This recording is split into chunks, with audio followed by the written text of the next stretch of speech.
hope everybody's fine. I am fine. I'm looking good here. I hope you're looking good wherever you are. And thank goodness it's the weekend. I wish you a happy weekend wherever you are. And before we go on, I'd just like you to click on the subscription button if you have not done so. The reason is that the more, the merrier, the more we grow, the more YouTube recognizes what we do and they're able to spread the message around because that's all we're doing here. We're just trying to spread the message of awareness so people know what is on, so that people go no waiting day. All right, so please, let's spend 2 or 3 minutes to share this video. Invite as many people as possible. Say what we are talking today is something very, very, very important. So we don't want anybody to be missing out. A lot of you say, "Oh, you don't want all this talk, talk, talk. It's too much hard talk." No, no, no, no, no. You cannot do that. We have to keep on talking and keep on talking and keep on talking until the people that we are talking to they understand. All right, so let's go ahead and invite as many people as possible. Please just invite people, share share the share this video. I'm just sharing it right now. Let's just keep sharing it, and then our guests are also our guests are also get they're all standing by to join us. Our guests are standing by to join us. Let's just make sure that our audio is okay. All right. All right, guys. So please share the video. Share the video. Share the video. Just go ahead and invite our guests, please, please, please, please.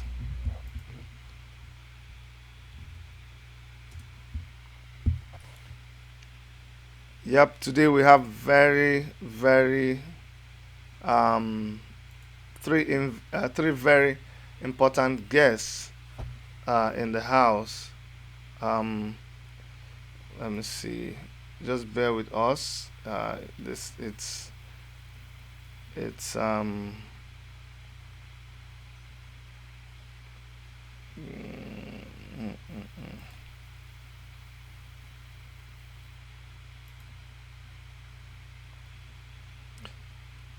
Okay, okay, okay.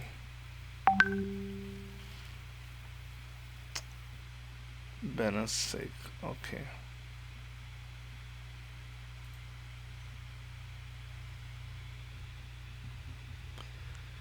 Today we're going to ask this question, very serious question: to be or not to be.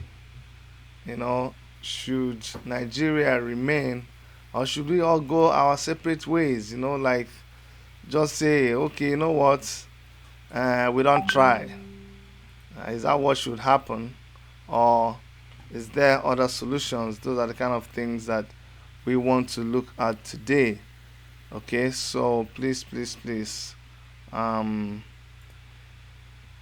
let us invite people.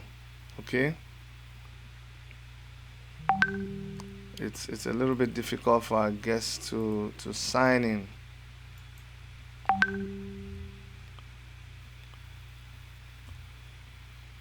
But you know how it is. We will continue to try and try and try till we get people to sign in.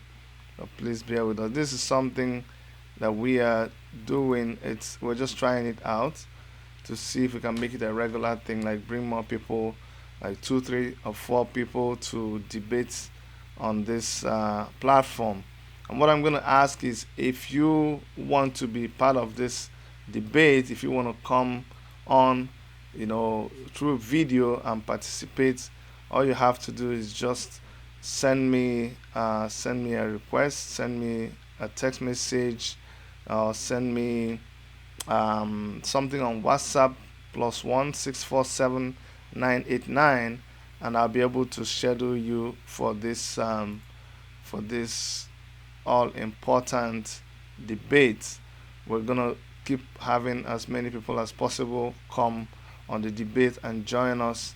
Good afternoon, Joy, Philo, Messi, and Ahoro. I see all of you coming on. Thank you so much for coming on. We're just waiting on our guests to sign in.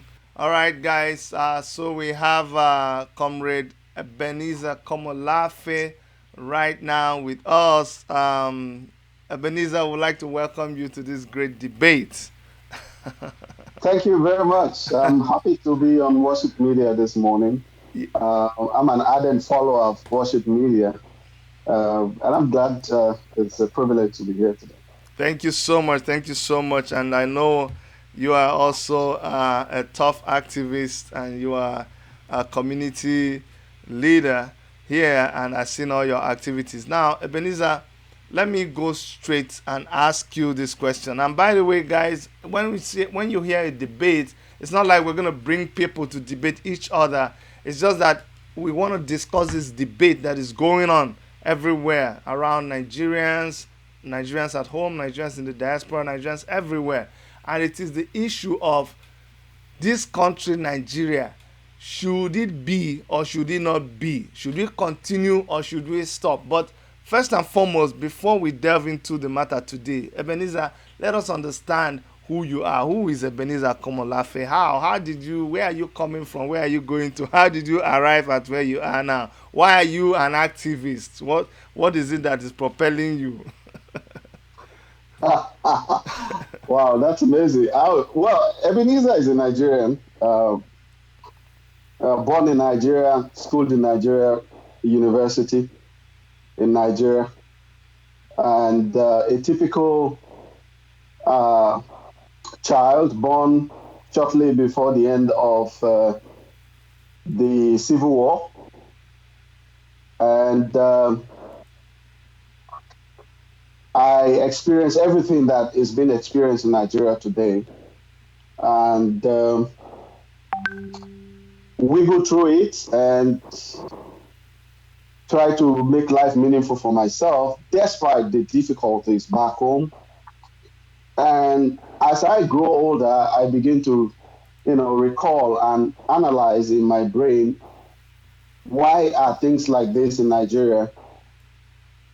And eventually, when I first went abroad, lived in Australia for a while, and came back to Nigeria, and then came back to Canada, um, I've seen different side of the world, and it dawned on me cumulatively with what I've seen in different side of the world, and I begin to ask this question: why are we the way we are? Number one. Number two, why can't Nigeria be just like every other developed nation? It's not perfect out there. So those questions prompt me to begin to also say, what can I do? How do we speak to this? Because I generally found out that if we don't do nothing, then it's going to remain like that forever. I'm an IT professional. Some people might know me on this platform, maybe see me across Nigeria right now. I mean, my last job was as a director of IT for one of the biggest insurance firms in Nigeria. But I abandoned that and came abroad because I want peace. So that's the beginning of that's just laying ground floor as to why I am the mini Nnamdi Kanu of today, the mini Dr. Chidi, the mini Showore. I'm not a big time activist. I don't even have a YouTube channel, but I want to contribute and push uh, as much as I can to see that we'll begin to see changes in Nigeria. I'm an engineering graduate, and I know in electrical engineering, which I study, that negative feedback control brings about stability. So I decide to choose the path of negative feedback rather than positive feedback. And negative feedback is criticism, activism, pointing to what is remaining to be done rather than praising what has been done.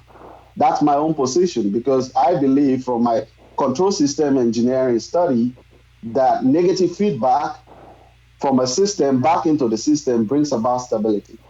So that's Wow. my stand. Wow. That's that's a huge one. But hold on. I think I'm getting a feedback. Let me put my headset so it will to help to to cancel it. Um. Okay. Can you hear me? Yes, very well. Okay. So Ebenezer, let me go straight to the point and ask you the question. What is your own opinion? Do you think Nigeria should continue the way it is and we keep trying to fix it, or do you think there is need to stop right now and reevaluate where we're going? What is your candid opinion? Good one. Um, okay.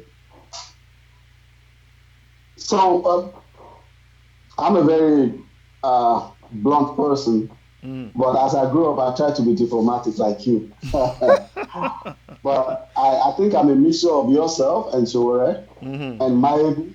Mm-hmm. Um, I also listen to this man AY. So I'm a mix of all of you. Mm-hmm.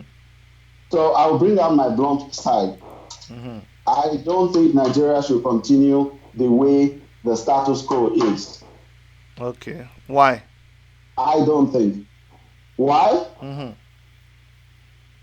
The answer to your why is why you and I are sitting here.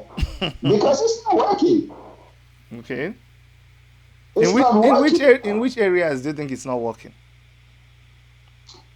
Every area, the whole structure needs to be completely brought down and rebuilt in a way that it will work. But most importantly, it must not be the way that it has been.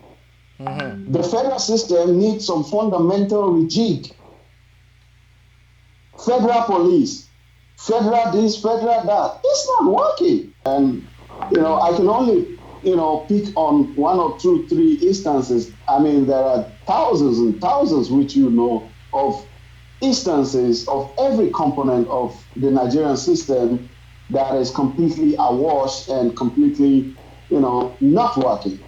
I was trying to give an example, for example, how, one of the things that I found that I'm scared of about Nigeria, even if we restructure in any way that we will agree on, is that how do we reorientate the mind of a typical Nigerian?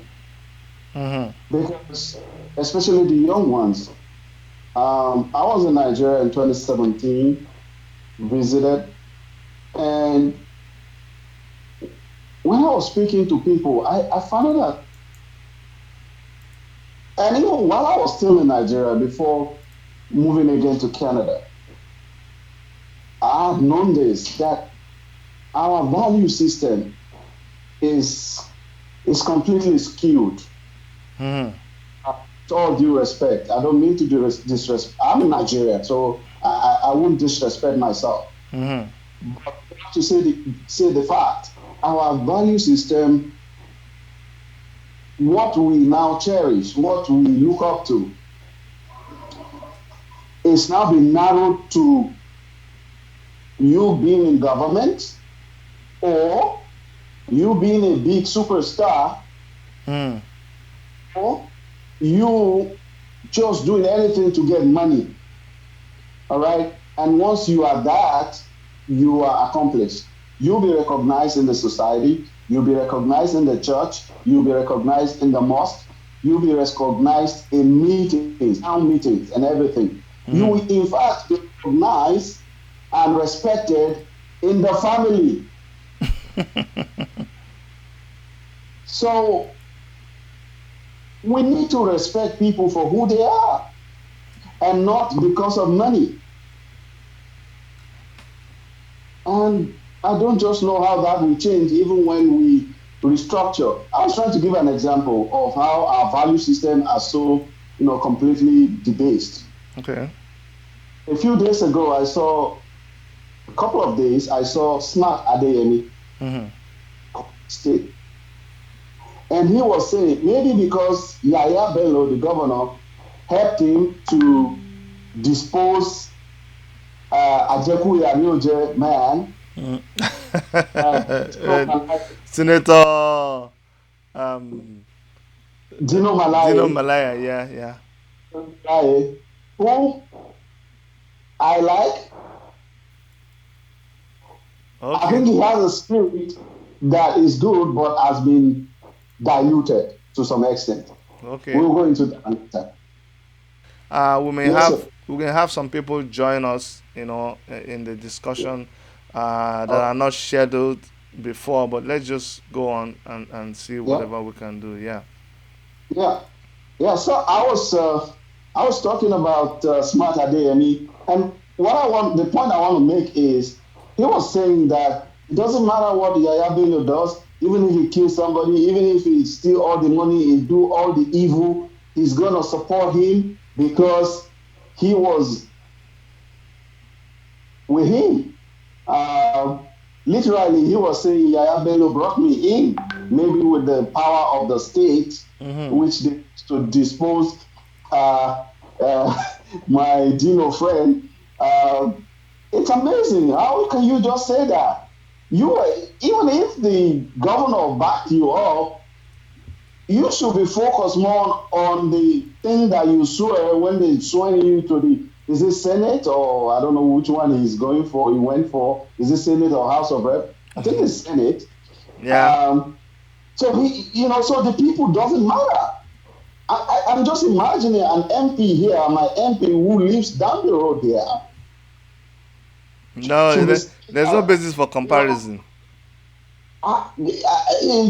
be telling me that or making a press conference and say, hey, I don't care, Rob Ford that brought me in here, even if he do anything, I mean, he will be gone. No, they they So they're different. They're like I said, there's actually no room for comparison. But yeah, let's just leave them alone. So so go yeah, ahead. go ahead. Okay, let me go ahead. Let me There's more to let's talk, but touch I need to let's listen. touch on something that is actually happening right now, before we go down another lane. What would you have to say about the COVID-19? What's happening in Nigeria right now, because what I have seen in the past few days is just trailer loads of people headed from the north to different cities in the south. And the ones that they have tried to test, I remember they tested 10 people in Kaduna State, and 10 of them were COVID 19 positive. And the rest of the other people and the ones that were seen and the ones that they caught, to the ones that we saw on social media. So how about the ones that they are not catching? What does it let's just talk about what does it mean for Nigeria, this thing that we are seeing now? You know, where do I start, Dr. Chidi? I'm so scared. I mean, when this whole thing started, you and I have some. I mean, you introduced me to a forum, and uh, some of the background when it comes to COVID-19 Yeah, and some yeah, things I've said here yeah, and there. yeah. I am a voracious reader, and I have that knack for knowledge, Mm-hmm. and no knowledge is It's a too small waste. for Yeah. to get my attention. And some people see me as a conspiracy theorist, which I don't think I'm not. I think I'm a conspiracy researcher Mm-hmm. and an information consumer, Mm-hmm. and I like to always throw it out. Mm-hmm. Uh, but most people also misinterpret that as maybe I'm trying to sell my own beliefs. No, many of the things that I put out, I don't even believe maybe 10% of it, but I put it out. Maybe somebody will say something else. And if you say something else, if it's not very logical, then I start a debate, which I enjoy, especially when I'm not being bombarded with incidents in my work. And I have some free time, then I want to engage my brain. Sure, sure, I sure. get that helps my, it helps my testosterone and my whatever. It gives me keeps me agile. Yeah. Now back to Nigeria. Dr. Chidi, everything just boils down to the confusion that has uh, burdened down the system in Nigeria as a complete failure. All right. Everything that you are seeing today is just a summary or a reflection or an offshoot of what we call Nigeria. It's not true, really. But it's shocking to see that we keep thinking that over time something will change without changing the status quo. Let me go back to the specific. I saw a couple of short videos that on worship media actually. I saw it from other, but the majority was from worship media. When I saw it from in worship media, I started looking other places and I started seeing where are these people coming from? Who are their parents? Why are they going to the other part of the city of the country when at the time that people should remain, where they are? We saw that good man in Ekiti State, which I'm happy that the governor recognized, who, just the son traveled to, is it Abeokuta from Lagos. Agros to Lagos. And the man said, don't come back because the man understand that by traveling, you probably have been exposed. So stay where For you are. sure. Don't bring. He's Yeah. not denying his son, but he's trying to, consider the rest of the society. Yeah, You yeah, know. yeah. So now hereby, on the other side, we have some people from other part of the country just jumping on the truck. Why should they even be in the truck? The truck is truck meant for human beings. I No, thought no. that It's is. you see, it's the thing there. Sorry, sorry, I'm cutting you. My problem is not even them jumping in a truck because I mean that's used as a means of transport in Nigeria, but the fact that these guys they are hidden, they go into that place hidden, so which means they know what they're doing is not good. You see, they know what they are doing is not good, and yet they still they still try to sneak into these places. So you begin to wonder what is their motive. What is their motive of wanting to sneak into? Okay, you know that your area is they've already identified Kanu as a hotspot, and yet you are sneaking out of Kanu, and some of them you just see them with waterproof bag, nothing. They just no Nothing. destination, just to enter that, and they are see, I'm telling you, if in Nigeria they tell you that the 100 people were caught doing something, just know that it's about 2,000, and I'm not exaggerating, because these people Yeah. you see now are the people that are on the road. Remember that what they started doing is they will stop before that checkpoint where they catch them, and then they'll enter Okada, go through the village, come out on the other side, and then the cars will continue to carry them. You can imagine how they went from Kanu, and now they are discovering them in Enugu, discovering them in Ekiti, discovering them in Port Harcourt. So how did they pass all these checkpoints to get to those places? I'm telling you the truth. You just begin to imagine how did that happen. That is very true, sir. And I, I'm just, I don't know. How do I put this? Even though we know that they know that it is wrong, let's accept that they always know that it is wrong. But let's even try to pick what is their intention. I don't know what their intention will be that will be a good intention. That Well, is the summary. Because are they trying to run away from COVID or what? And who told them, who gave them the direction where to go? Because they didn't just start going to those specific places they are heading to. And I noticed that it's only in the southeast and south or thereabout that they are catching them. I think they caught some people coming to Lagos. But the whole of southwest, they probably are finding their way. And in the southwest, for example, those ones are not able to track them down. They probably are entering from somewhere. But as it stands, it's the same country, right? It's the same. And every Nigerian has a right to live everywhere. But we all know that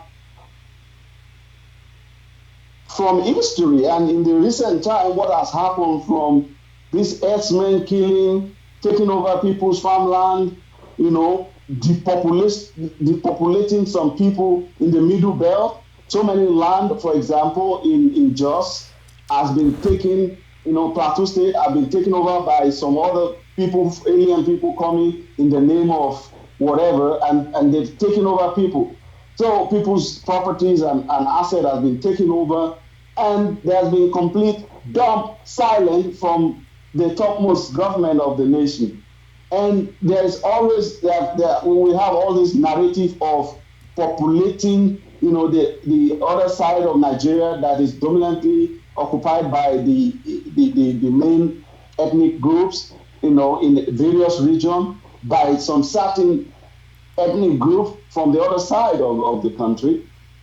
So all these things are flowing in the air, and now we're seeing a covert movement of people from that suspicious side of the country, people from that side of the country coming into every other side of the other region in that place. It calls for. But my question is, what are the governors doing for all these states? Because See, my brother. See, my brother. I don't even want to go to those governors. Based on all these kind of things that you're seeing now, do you now think it may be? Do you now think every part of Nigeria should just go and take care of themselves? Do you think it is better that that every part of Nigeria, yeah, that is it. People should go their separate ways. Do you think they will better manage their borders, better manage their economy, better manage their health system when they are all, taking care independent? Do you think that is the best option? okay, this is how I will answer your question. Okay, emphatically to what you just said. Okay, I will answer your question. Can you see that? 100%. 100%. 100% correct. Now, one of my area of specialty as an IT pro is networking, and I'm doing it to the highest level. Okay. There's what we call broadcast domain. If it's too massive, you could have a lot of security issues. And so we do what we call subnetting. Okay. Subnetting is bringing a whole full spectrum of network ID and breaking it down into smaller networks called sub networks. But we just say subnet. And with that, you create routing in between them, and you can put firewall in between them. Okay. When you do that, you have more fragmented modular network that is easy to manage, easy to monitor, easy to isolate, easy everything. So all these things you're saying, we are just pretend that we know what you're saying. But go on. Yeah, you can picture what I'm trying to say. That's why I'm going back to breaking it down into smaller units. Exactly. And that's what I understand. I mean, you know that every part of the developed world today, none of them is run the way Nigeria is run. Every developed world, United States of America, Canada, our beautiful country, Australia, which I know well, Britain, even China, that is With CCP, things are still broken down in a modular way by province. And But each of the province, if you start talking like that now, people will say, why are you comparing abroad with Nigeria? Beg, small. No, no, they talk like that. That one now, you book country now. it works. Because that is a template all of them are using. There is no truth other than the truth. We cannot say any other thing at all than to say the truth, which is you modularize governance. You break everything down and create a central point to synchronize. Oh, wow. And of syncing is just a simple engine. It doesn't need any other aggrandizement or elaboration as we have in Abuja today, where the center, which is so little, has so much power, so much money, so much everything than the rest of the main body. It's unthinkable. See, I have come to a point where I have told my wife, who is my best friend, and of course, if you be abroad, even especially if you know be so before say, for this doctor, your wife will be your best friend now. Where you do everything now. You talk to your wife more. So one of No, good I know you very well. I know you're not joking. I know the relationship between you and your wife. So even if you, I know you very well. you know, I mean, there is, I don't know. There's no other way, sir. Rather than to just break the country down and agree. And I don't know what's the problem with that. Because if you have tried one thing and it's not working, okay, I remember what I wanted to say before I jump to the issue of my wife. This is what I wanted to say. I've told my wife severally, recently actually. One quick thing, I am not a member of AAC, but I push AAC. Okay, officially. All right, I push. In fact, I've not been on Facebook for almost 1.5 years now, or 1 year plus, because I just got completely PS off after the election. How I fought with my peers and how people that are my friends who they don't have to think like me, but there are some basic common fundamentals that you think that everybody, and that's why they call it common sense. But I just found out that so many of my friends are not seeing things the way I've seen it, and there is so much animosity and fight. And I don't want to actually, because of politics, lose this my dear friends. Some of them we grew up together and all that. Some of them my cousin, I mean, I remember the last time I just said I'm done with Facebook, even though that made me to miss, like, for example, some of your broadcasts until I have YouTube. We have been constant on YouTube, so I'm happy because I don't want to go back. I have missed so many other activists who only are exclusively on Facebook, but that's my sacrifice because I don't want to go there and read my other comments from people who are my friends, especially about the government, and I always feel sad. And then I was gonna, write some professional exams, and I need some concentration. I'm like, anytime I go to Facebook for, say, I will spend 20 minutes, I close it being sad when I read comment of people. So I told my wife, I'm like, with the way Nigeria is, I am even scared and worried that if our man, Omoyele Sowore, wins, if he will be able to do what he wants. Because it's looking like, and I remember you and I was sharing with you, yourself and Dr. Erika, somewhere in, I think when we went to Ottawa for a protest. But yeah.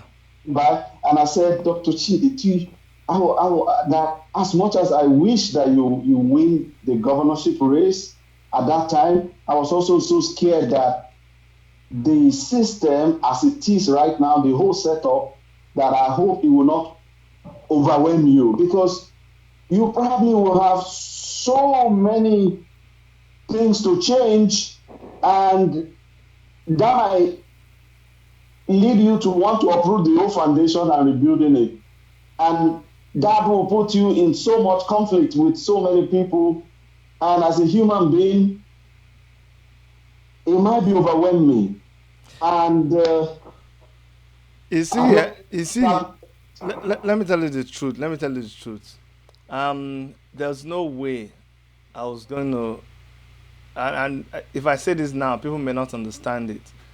If I had won that election, because it would have been a win for AAC, all of AAC would have shown Nigeria how things are run, from Enugu State. We would have had to it would be a very big fight, I know, but that's what would have happened. All of us would have concentrated our efforts right there in Enugu State. Even if we was one Senate that we got, we would have done it differently. But I know that it's not even going to, it wasn't going to happen the way Nigeria and the electoral system is structured. And that's why I tell people now who are saying 2023, I say forget that 2023 for now, because if you conduct an election in Nigeria right now, the same people that nominated and the same people that nominated and brought themselves in, the same people will still get into power. So I'm not talking about 2023 right now. I'm talking about the situation, how to just organize things. So you said you would want people to go their separate ways. What do you think about Nnamdi Kanu and his aggressive way of talking? Because the way he's talking, so many people are not comfortable with it. But what analyze it for me and let me see just a very honestly, a very sincere, truthful assessment of Nnamdi Kanu and the way he preaches his message. You hey, don't have to that be you, diplomatic. I honestly, okay, a lot of our okay. people I, don't I like like when the people are question. diplomatic. They want to. They No, no, want. no. Oh, I'm not. I won't be diplomatic. I'll be honest. Okay. This is it. I started with Nnamdi Kanu when I first knew him so many years ago when he started from the UK and all that.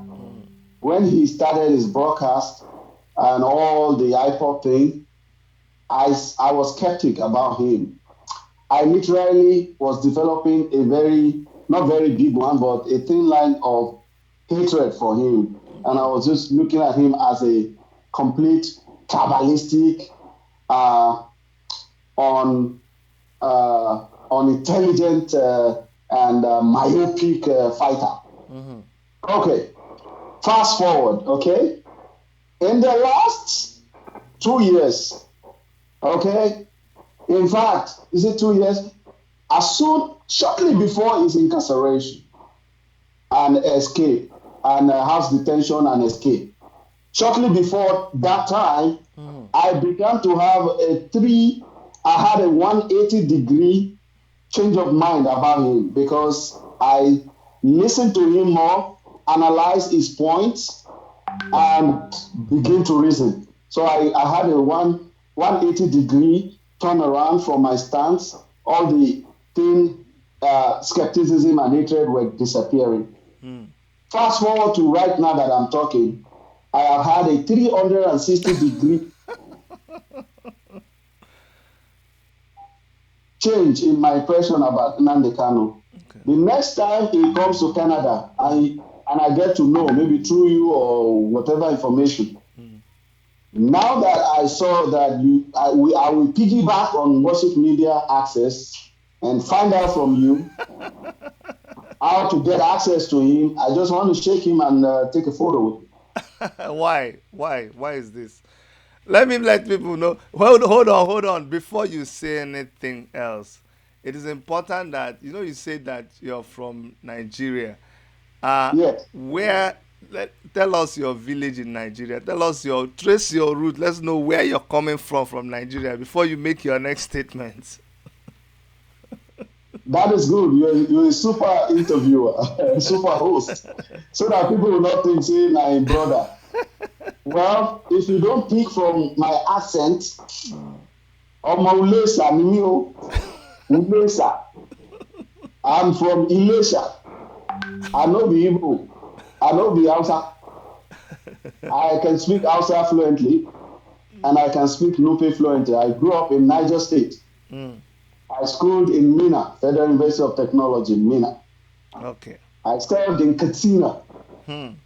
That was when I knew I went to Daura, Batagarawa, Kankia, all these places.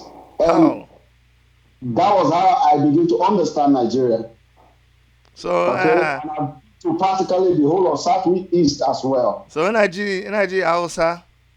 So sai kuwa amma yanzu da ya daidaita ya ina jin Hausa amma the Hausa is now working. Yawa, but yawa. but I Madala, can listen madala. to So you know yes. Hausa very. So can I jin Hausa but sai you are Muna ji Hausa na, muna ji Hausa sosai. ya ka daga ina ka ji Hausa. Ah, no, no, don't. Just leave it there. So the point I'm trying to make is that I'm a Yoruba man. I'm a okay, Yoruba complete. okay, great. But my mom is Ijesha. My dad is Ijesha. I'm not even mixed. Okay, so now So let's come yeah. back to Nnamdi Kanu. So Oh you that is a Yoruba man from Ijesha, you yes. have this to say about Nnamdi Kanu that now you have turned 360 degrees and that if he ever comes to you almost want to say that if he ever comes to Canada and I don't make you shake his hand, you will you will stop being my friend. Oh yeah. Okay. Practically. Okay. You Okay, so know, why? On a serious note, why? good question. Why? Literally, don't let me say completely, Mm. but the bulk, which is when you're doing statistical analysis, you just look mean media, Mm-hmm. and all these things. You don't. It doesn't have to be absolute. You Yes. just sampling, Mm-hmm. and you look and say, okay, if this is the borderline and everything from here to here, if it's true, it means that the whole thing is true. And that is what they're using for the COVID today, what they call projections and modeling. Yes. If we model the situation in Nigeria and quantify it and take Nnamdi Kanu's various analysis and put it on top of the Nigerian problem or situation, Nnamdi Kanu gets a pass mark from me. Everything he's saying is completely relevant, and that must be said by every other person from every part of Nigeria. Mm. I completely support the right of the Biafrans to seek for their independence. Mm. It will delight me to see them gain whatever they want. Okay. But I also believe that maybe because of the benefits that is available in numbers, if we get to the round table and we properly decentralize Nigeria, where we have 80, 85, 90% of independence per region and only have a very tiny central government that contains minimal administrative component, which is a central point of transmission from regional communication and holding the center for the sake of the center, just as we have it here in Canada, Yeah. in America, everywhere. I would love that the Biafra be part of Nigeria. And I believe very much from what I've seen of the Igbo tribe and the Biafran region, they will do superfluously well on their own. The Southwest will do superfluously well as well on their own. The North will actually do fantastically well also. So why But if this is true and these regions will do well on their own, their people do well on their own, who is stopping this thing from happening? Why? Who is not buying into this idea and why? Okay, I will answer you with one talk that the former emir of Kano, uh, Um, Lamido Sanusi yeah, gave. yeah, yeah. Let me do. It's on YouTube. He gave a talk. Is it TED Talk? He said, the vested interest of a few, the vested interest of a few who are being met by the status quo are the one holding us hostage in Nigeria. Mm. And those few has a grab on the throat of everything that is necessary to hold us together, Mm-hmm. which includes the military, security apparatus, access to the resource and treasury of the country, and political grasp. Mm-hmm. They have their hand hold on all this. And if I throw a bomb now, Throw, throw, some, throw a bomb. Throw a bomb. it might change some people's impression. I also believe that Nigeria might not change except there is a big bang. Hmm. Ah, I wow. asked to a couple of my friends, which, because I don't like to say this because it also counters, then why are you bothering? Why are you following worship media, Chore, Mayegun, AY, all these other people? I listen to a lot of, what is it called? A lot of Biafran sub YouTube channels. I love. Now I people know Biafra. What, this Niger loop Yeah, always yeah, yeah, post yeah, yeah, yeah, yeah. guy, he always have this like a king in his room like that. He always Mm-hmm. broadcasts is in Europe, you Yeah, in know. UK, I think I follow him sometimes. Yeah. I don't know if the guy's in UK or somewhere in Europe. He used glasses like that. I forgot his name. I Mm. listen to him every day. Just the way I listen to you, I listen to him.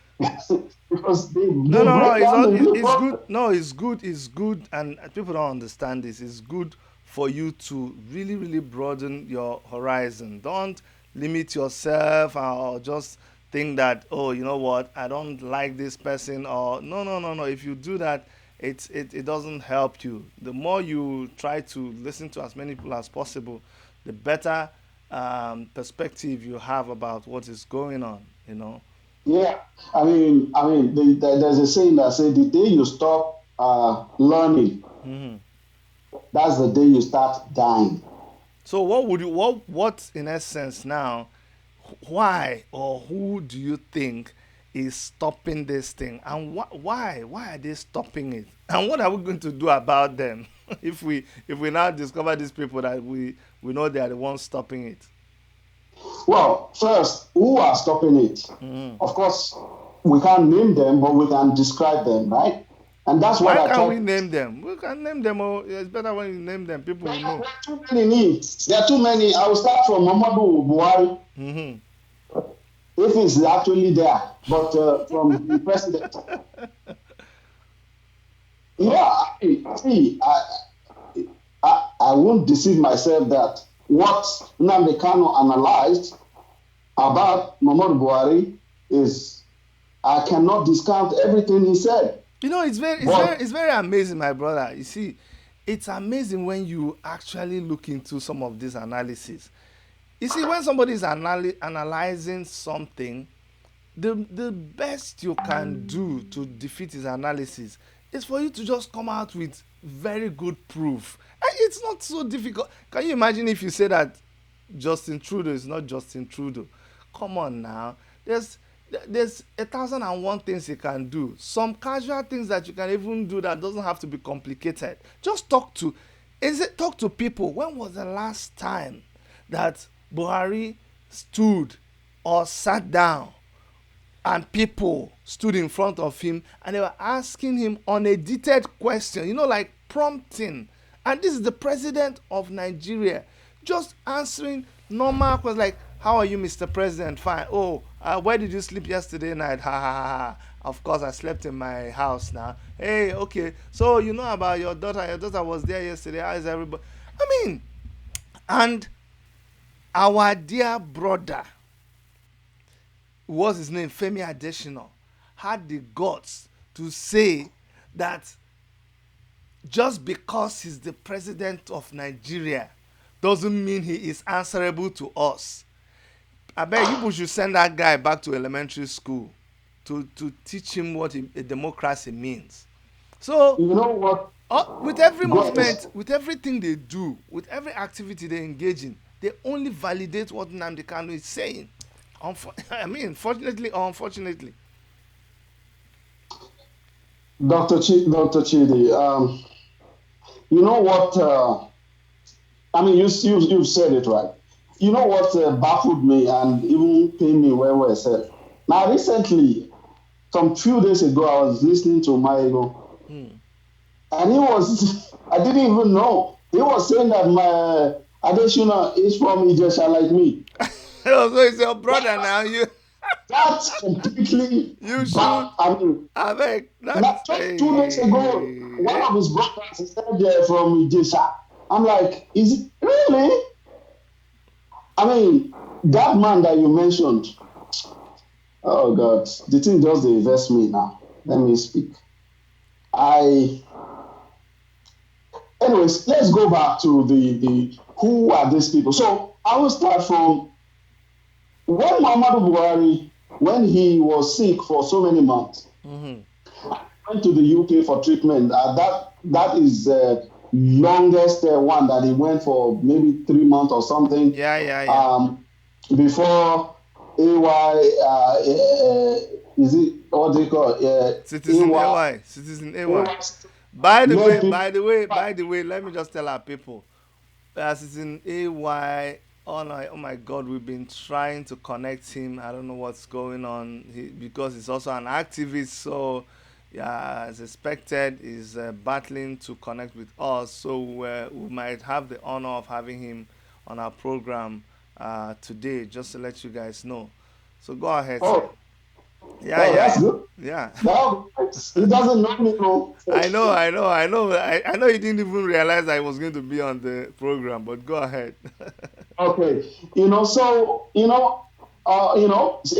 Citizen AY and Co and all the other activists in the UK Yeah. until he went there and shot on his head before whatever he ran away and came back to Nigeria. And do you notice the speech that he gave when he was really still very sick and he returned to the country? And I'm sure Abba Kyari and other people or the people running the country virtually wrote that speech because they were the one at home. That was when iPod was really, really booming and really bringing up the heat. And he came back and they gave him the speech. And out of everything, you did not tell us why you are sick. You did not really appreciate that, now that you have smelled death and see that you need to leave a legacy, you did not do things to put people together. That was the most tense speech I've heard him, try to give. And he was threatening every other part of the country that were trying to break out, threatening this. I was like, I posted on my Facebook, I'm like, this is BS. What? You just came back. Instead of you to give a soothing a speech to the rest of to the country, the people have missed you. You've spent their money, and we don't even know what is going on. You didn't tell us what is the sickness. They said it's personal. Fine, but don't come back and start threatening everybody. They just wrote that speech and say the unity of Nigeria is not debatable. So who is going to say Ebenezer is talking rubbish by naming him as number one to answer Dr. Chidi's question of who are the people not wanting to let us go? So Muhammadu Buhari, the husband of Aisha, is number one. Okay, see, you just mentioned something now. You just said the husband of Aisha. If you Ebenezer, if you hear that your wife has been quarreling with your secretary, let's even say secretary, up to the point where it is on the media, and they even have to record your wife and show it and refuse to move. Is it possible that you, while you're still alive, that kind of thing will be happening and you are the president? How is that possible? That is exactly How which husband will allow that? it. It is unthinkable. That is, you understand? Does And it that make is why sense?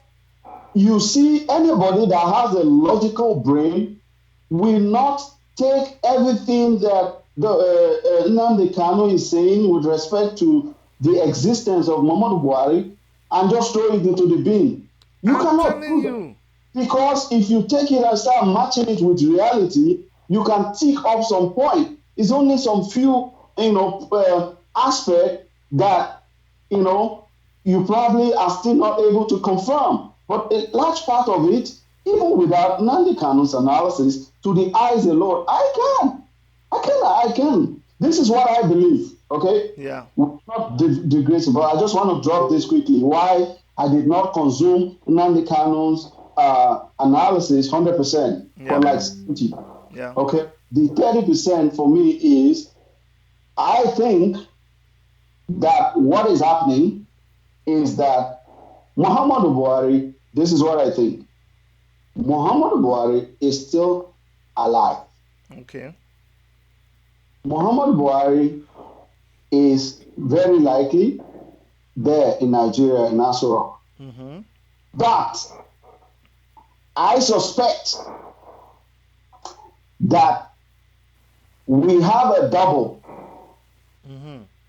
And that double, very likely, my own theory, is responsible for once in a while appearing, doing some things that were physical, that the alien Muhammad Buhari cannot do. And you want to say, so how do you get someone that look like him? Oh man, easy. Very easy to produce your face and my face. Just go in. Even a 3D printer will reproduce from a picture of somebody, reproduce a silicone mask that you wear. And It's funny. It's funny, this thing that you're saying now. I'm actually going to do a program later to try to show people what is possible now. You are here, you are in IT, you know what people are doing right now. And but a lot of our people are finding it difficult to believe, even if we are not saying whether it's Buhari or not Buhari. But I think people should understand what is possible right now with CGI, with so many programs that are available now. People should know what is very, very, very possible. So that, even his voice. what are you There was saying? one other thing that I wanted to say. Okay, if they put the mask, how about the voice? Quickly, my brain Of not to course sense now. that. What are you talking about? Voice synthesis. Very easy. Very easy. You just need. How does Shazam work? Shazam application, this software on the phone that if you listen to music, it brings out the artist. Yeah. I mean, that is just a little of what AI can do now, or synthesis can do. They can easily play back his real voice into a kind of software, and they can actually type a whole speech and make the system to play back the speech in the same frequency and modulation of the sample voice that we already taken over time and already understand how all is whatever moves according to how he pronounce every word. Easy. It's very easy. Very. In fact, they have the ones that do direct conversion. Now, like as the person is talking, is being converted immediately. This is not even like you. It does direct conversion right as you're talking. It's just a little delay. Let's move on with some more proofs, sir. Okay. Another proof, so if we say, if somebody come and say, you are saying someone double, which I believe Muhammad Buhari is still alive. Remember, this is my own No, hypothesis. He's everybody's still, entitled to their own belief. I mean, yeah, come on. he's still alive, okay? But I believe he's medically unfit or not very fit physically. That there is a double that is helped out, okay? And what the apart from him having double, the person that was literally running the government before now was Abba Kyari.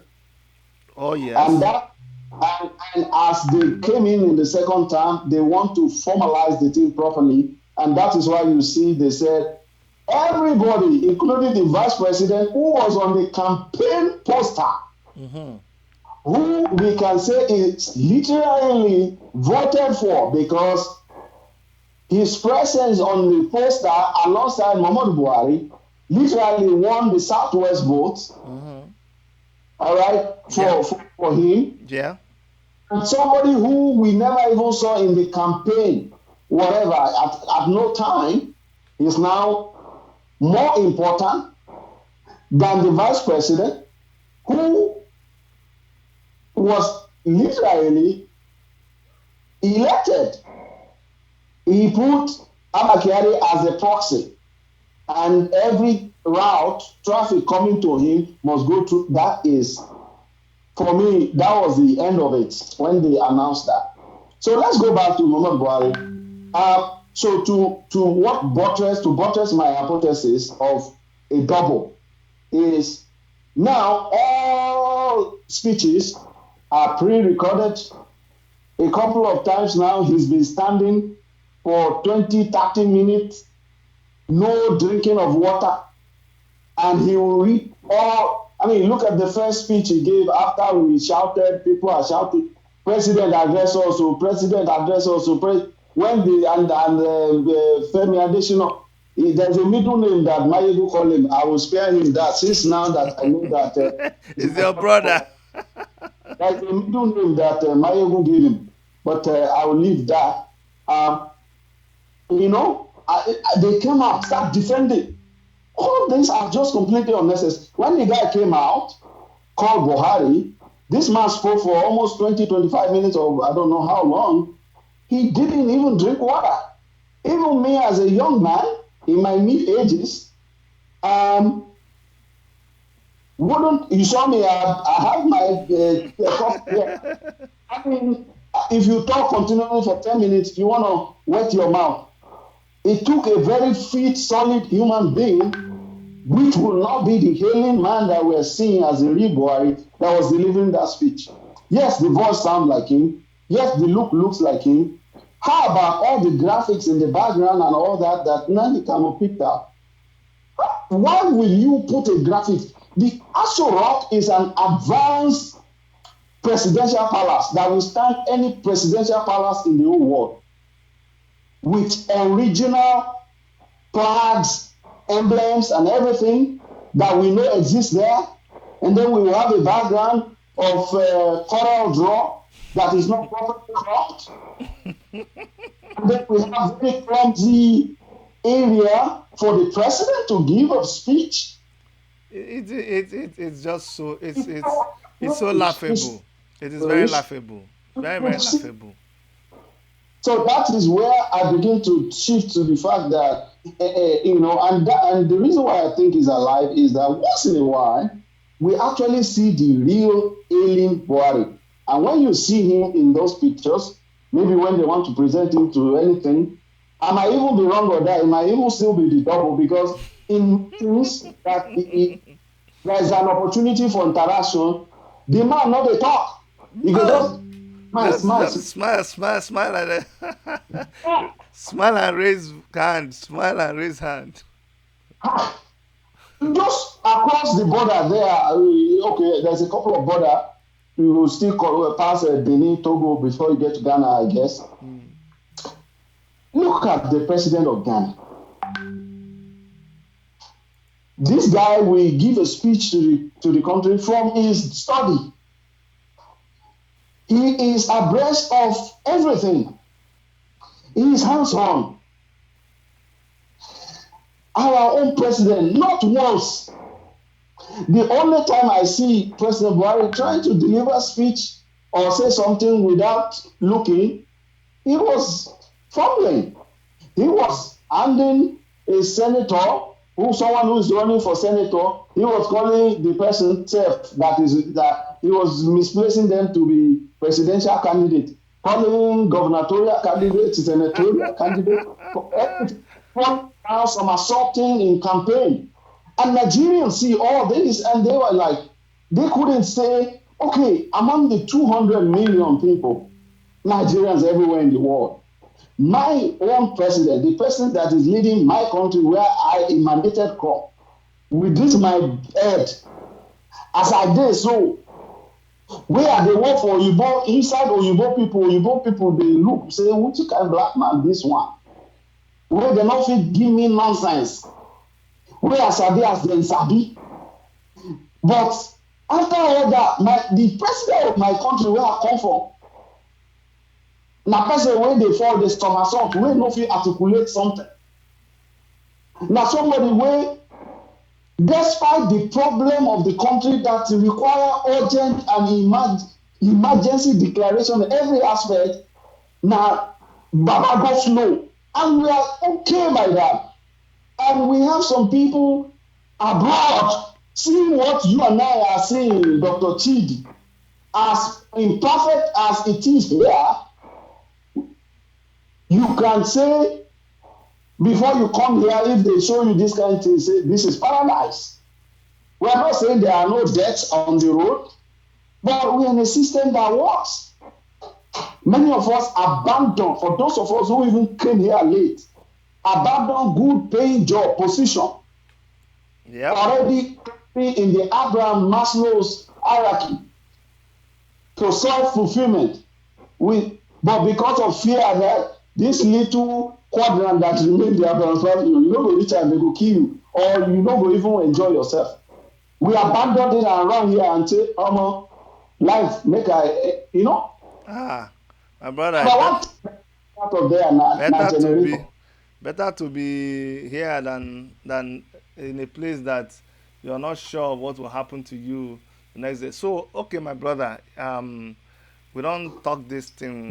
We don't talk so many things. Let me just ask you, what is the kind of attitude that you expect, from Nigerians towards each other at this time, based on what we are facing? Because what you find generally is that we still go after one another, and not anyway. I don't want to preempt you, but what would you expect from the citizens of Nigeria? And when I say Nigeria, I know a lot of people don't want to hear the name Nigeria, but it's still a geographical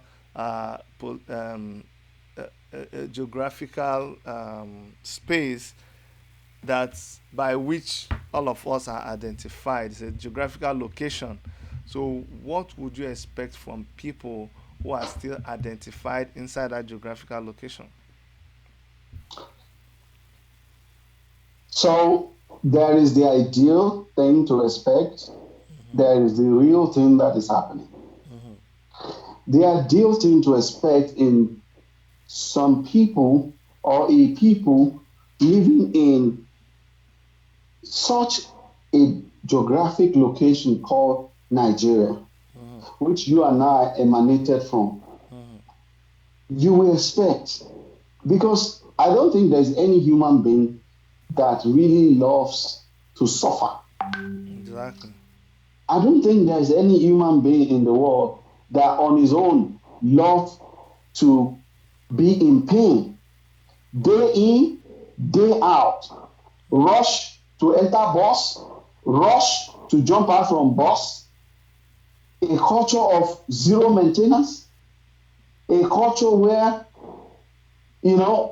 everything is just upside down. You have to suffer for everything. Suffer to get admission to university. Suffer when you come out of the university to get a job. Suffer even when you get a job. Suffer when you are being oppressed and you go to the court. The rule of law is not equal to everybody. How many can I name? But you expect that the people will speak up. you expect that the people will be united as to voicing out their discontent to this kind of scenario or situation that they are facing. Mm-hmm. You will expect that the people will completely reject leadership as it is right now Yep. and as being before now that has brought us to where we are now. Mm-hmm. That is the ideal thing that I expect to happen. And that is the ideal thing that has mostly happened in every other country that were completely rubbish before and are today first world.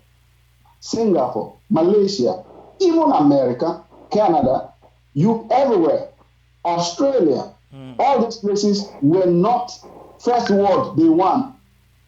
There were times where we have gangsterism, all this rubbish, no control, no rule of law. People can come to your house and kill you, and nobody will trace them or whatever. Mm-hmm. Impunity everywhere in most of the developed world today when they started. But Nigeria is actually in a vintage position to learn from that. And some people will say, you're Turkey. America was once like that. BS. Let me see. This is a family, whatever. Mm-hmm. That doesn't hold because you know why? For example, if you have been somewhere and I am just starting, okay, let me leave that. Look at Canada. Most time when new people arrive, a new resident arrive, Mm-hmm. that resident, the new landed person, is lucky enough to meet somebody who's already established, like yourself, myself, within their community. Yeah. They will grow faster than people who came when there were not many other people to learn from. That's Because very we will correct. just give them shortcut to everything. Shortcut, not the shortcut of Nigeria or breaking law, no. As in, instead of starting here, for example, my brother, no go buy new car now, Mm-hmm. no go buy new car, go buy small car, ways for them not to overspend their money and begin to save. Yep. You know? So Nigeria is in a vintage position to learn from developed world. Everything they have done, just begin to pick them up and tweak it. We don't even have to go through any slow learning process. You already have generations of doctors, engineers who are already in this developed world. We can learn from them. Gatwick Airport in London, I was shocked, in the UK rather, Mm-hmm. to that it's owned by Nigerian and Oh yeah. this same man. I mean, we have people everywhere whom we can learn from. But in the end of the day, what do we have? We have people telling Shure, who send you? What is the fact? What is wrong with you? Now, the revolution now that the man called for. In fact, the Shure case, I think I mentioned in our forum one time, and I said, as a matter of fact, I even liked the way the whole matter of Shure went because what it brought out Mm-hmm. has vindicated everything that the man was saying and Mm-hmm. the rest who support him. Oh. Impunity, no rule of law, wickedness. Look, at last. Wow. Hello. Hello. Hold on. Hold on. I'm trying to. Hello. Wow, the whole thing. May I go Skype? I No, go no. Skype You're now. on. You're on. Can you see me? No, no. Just turn on your camera. Turn on the camera. You click on the camera. Yeah, here I am. Here I am. Oh I see. my goodness! Finally. ah, My brother, ladies and gentlemen. don't tire me. Wait, I wait. No don't try problem. calm No down. No. problem. It's okay. It's okay. I understand. Okay, It's I'll put okay. it back. It's okay. Hold on, hold on, hold on. I'm gonna get to. Hold on now. Hold on. Um, Ah, how am I gonna get this now? Okay, I've been trying guys. to join you for a long time, man. I've been I trying know, to. I know, I know. So, my people, we have Citizen AY on the on the show now. We've kept our brother here holding brief for everybody. Okay, He did a hold on, very guys. great Hold job. on. Yeah, yeah. You're So putting me so through it. Hello. Yeah, go ahead. so it's good to have you. Oh, we lost your camera again, but it's gonna come back. So please continue, I'm and here. I'm then here. Season AY will join us later. But go ahead, go ahead, and finish your thought, my brother.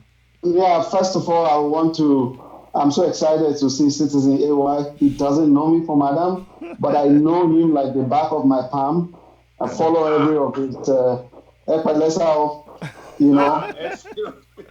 I Excuse me, love you bro. so I love you so Thank much. you, bro. AY, we can't I see your love you too camera. much. We can't see your camera still. I don't know what's going. I'm here. Oh, I'm here. I Okay, can see you I'm on here. Skype.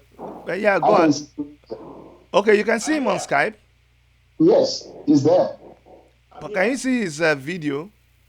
Yes. Yes, I'm here. Okay, over here I'm not seeing your video. You know these people and they are funny. You see, I'm not seeing your I video know. on my side, but I can see. I'm here. I'm here. Oh, I'm in the jeez, top part of the thing. it's okay. No, it's okay. It's Um, it's okay. No problem. Just go ahead and yeah. Go talk, I my ahead. Go brother. ahead. so because I also want to listen to Citizen A. Why? Yeah, yeah, but I don't know what they're doing. People want to see him also, but they're not. They're cutting off his video. Wow. He's there. I mean, Now, so who do them? Huh? You go ahead. You go ahead, my brother. Go ahead, my brother. Go ahead. Go Uh, ahead. so keep I going, my mean, brother. so what I was trying to analyze is you said what would people be doing, and I said there are two things: the ideal thing that people should do, and the real thing that is happening. And the ideal thing was what I tried to describe, saying that wait, if given a country like Nigeria the way it is, and all the stats coming out from this country called Nigeria, then you should have people revolting seriously, people dissatisfied with the system. That's still now. People speaking up and rejecting this system, that is awash with wickedness, pain, and sorrow. But that's the ideal. And like I said, the ideal thing highlighted is what every first world that we see today did to move themselves from the seventh world to the first world. Honestly speaking, Not debatable. from the seventh word, indeed. The real thing that we're seeing is what you and I know: complacency, kowtowing, cacophony, praise singing, gullibleness, foolishness, and I don't know, every word. That is what you see. I mean, they are obvious. These things are very obvious every time there's an election. You see people Yeah. suddenly forget everything. In fact, the one that shocked me in this last election, is it Ogun State? Is it APC? They made Gary, small sachet of Gary, and Kuli. I mean, I know. Gary and Kuli. Yes. I mean, Gary and Kuli. I mean, Crazy. All so, right. It so shows you. so I don't know. So if I will wrap up, I would say until people do the ideal thing that I listed, there will not be any change. Because I think, is it first law of motion? Newton first law, it said everything remains in a state of rest or uniform motion except otherwise acted upon. If something is going and there is no bang somewhere, that thing will continue to go forever. So you're So waiting. You're waiting for that bang that. you, that's the bang. And in history, what is equivalent to what I'm describing as a bang is always revolting, speaking up. If there's no disruption, there cannot be reorganization. Yeah. Thank you so much. Thank you so much, Yeah. Komolafe. You are who you are. Yeah. I've always known you. You stand for what you believe in, and you don't care whose ass is gauzed.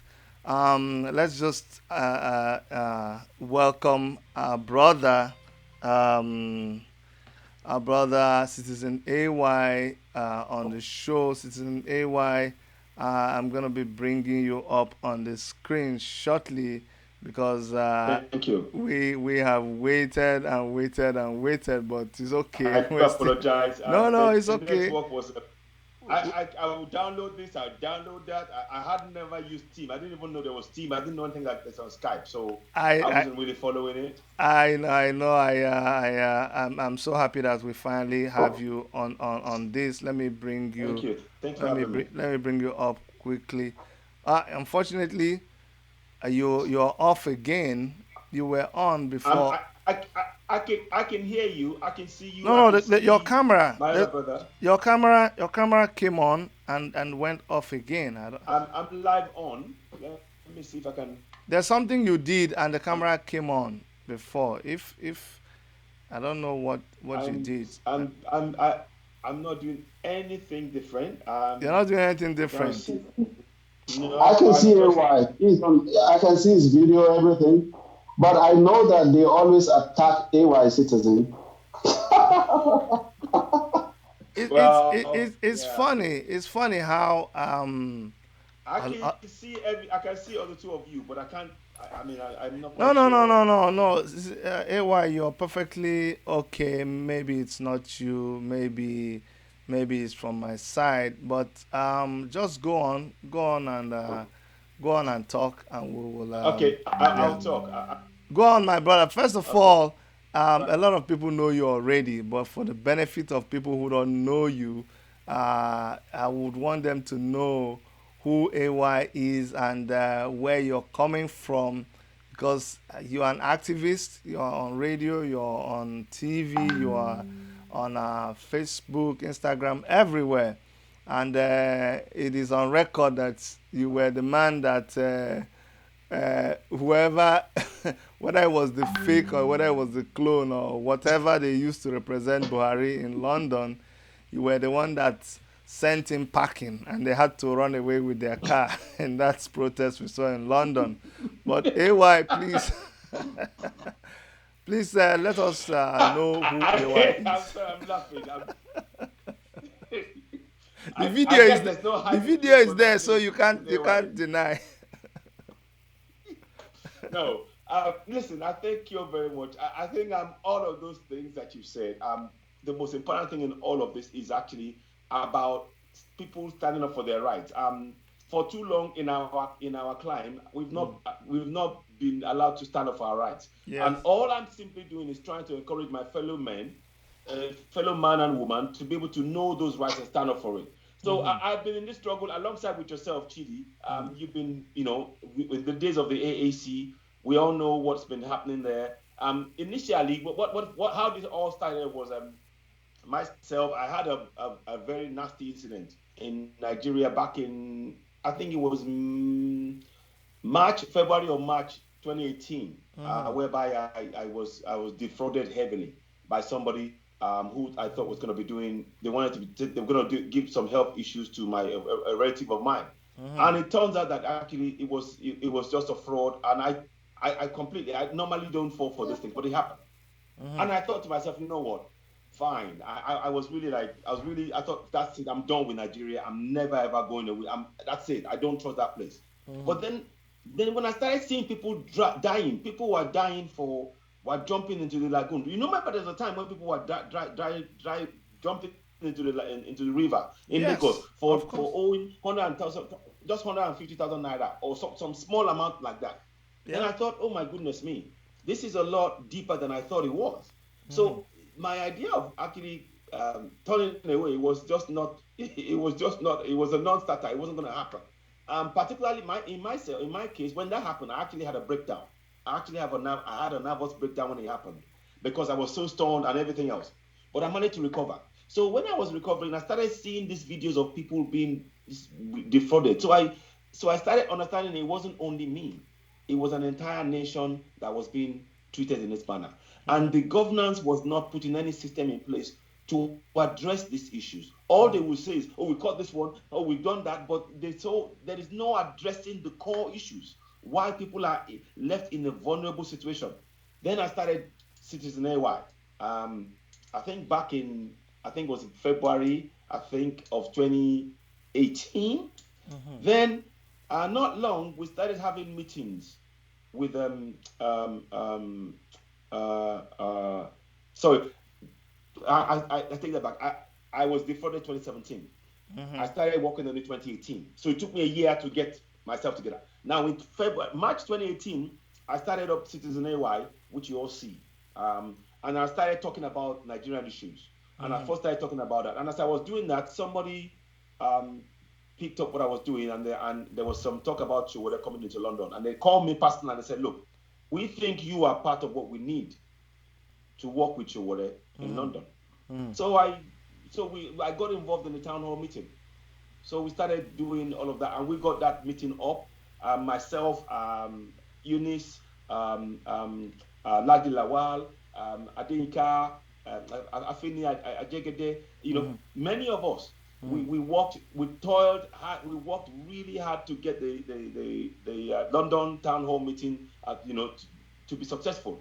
There was a lot of trouble and a lot of hustle, a lot of stuff, behind the scenes stuff, but we made that happen. And that point, that was when I realized, okay, this is what your voice can do. This is what our combined voice can do. All the while, I was pushing forward with the agenda of the Constitution, because I suddenly realized, up until that point of that thing happening to me, I had no idea about our Constitution. I didn't know what it was. I didn't nothing. But then I started doing a program on my Citizen AY platform, whereby I would be teaching people about the Constitution. So I would read literally section by section. I would read. Let me just see if I can. I've got it on here. Let me just show you. Well, I don't know. I won't show you, but I'll just see it. Say it so you can see. So I would basically be reading from one section to the next to make sure people understood this is your right. And one of the things that I understood that was really captivating for me when I realized that was that in the Constitution, sovereignty belonged to the people. That was for me an eye-opener. I realized, oh my goodness, people don't even know that the Constitution, sovereignty belongs to them. So I started trying to hammer that point home. And I started bringing in other points behind it and the responsibility of the government.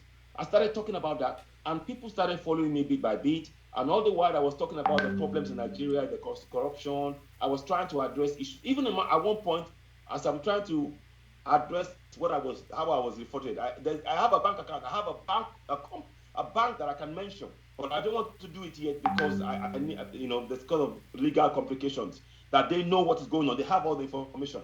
They should do what they should do, but they're not doing it because some of them are asking me for money. So I thought, no, I'm not doing this. This is not right.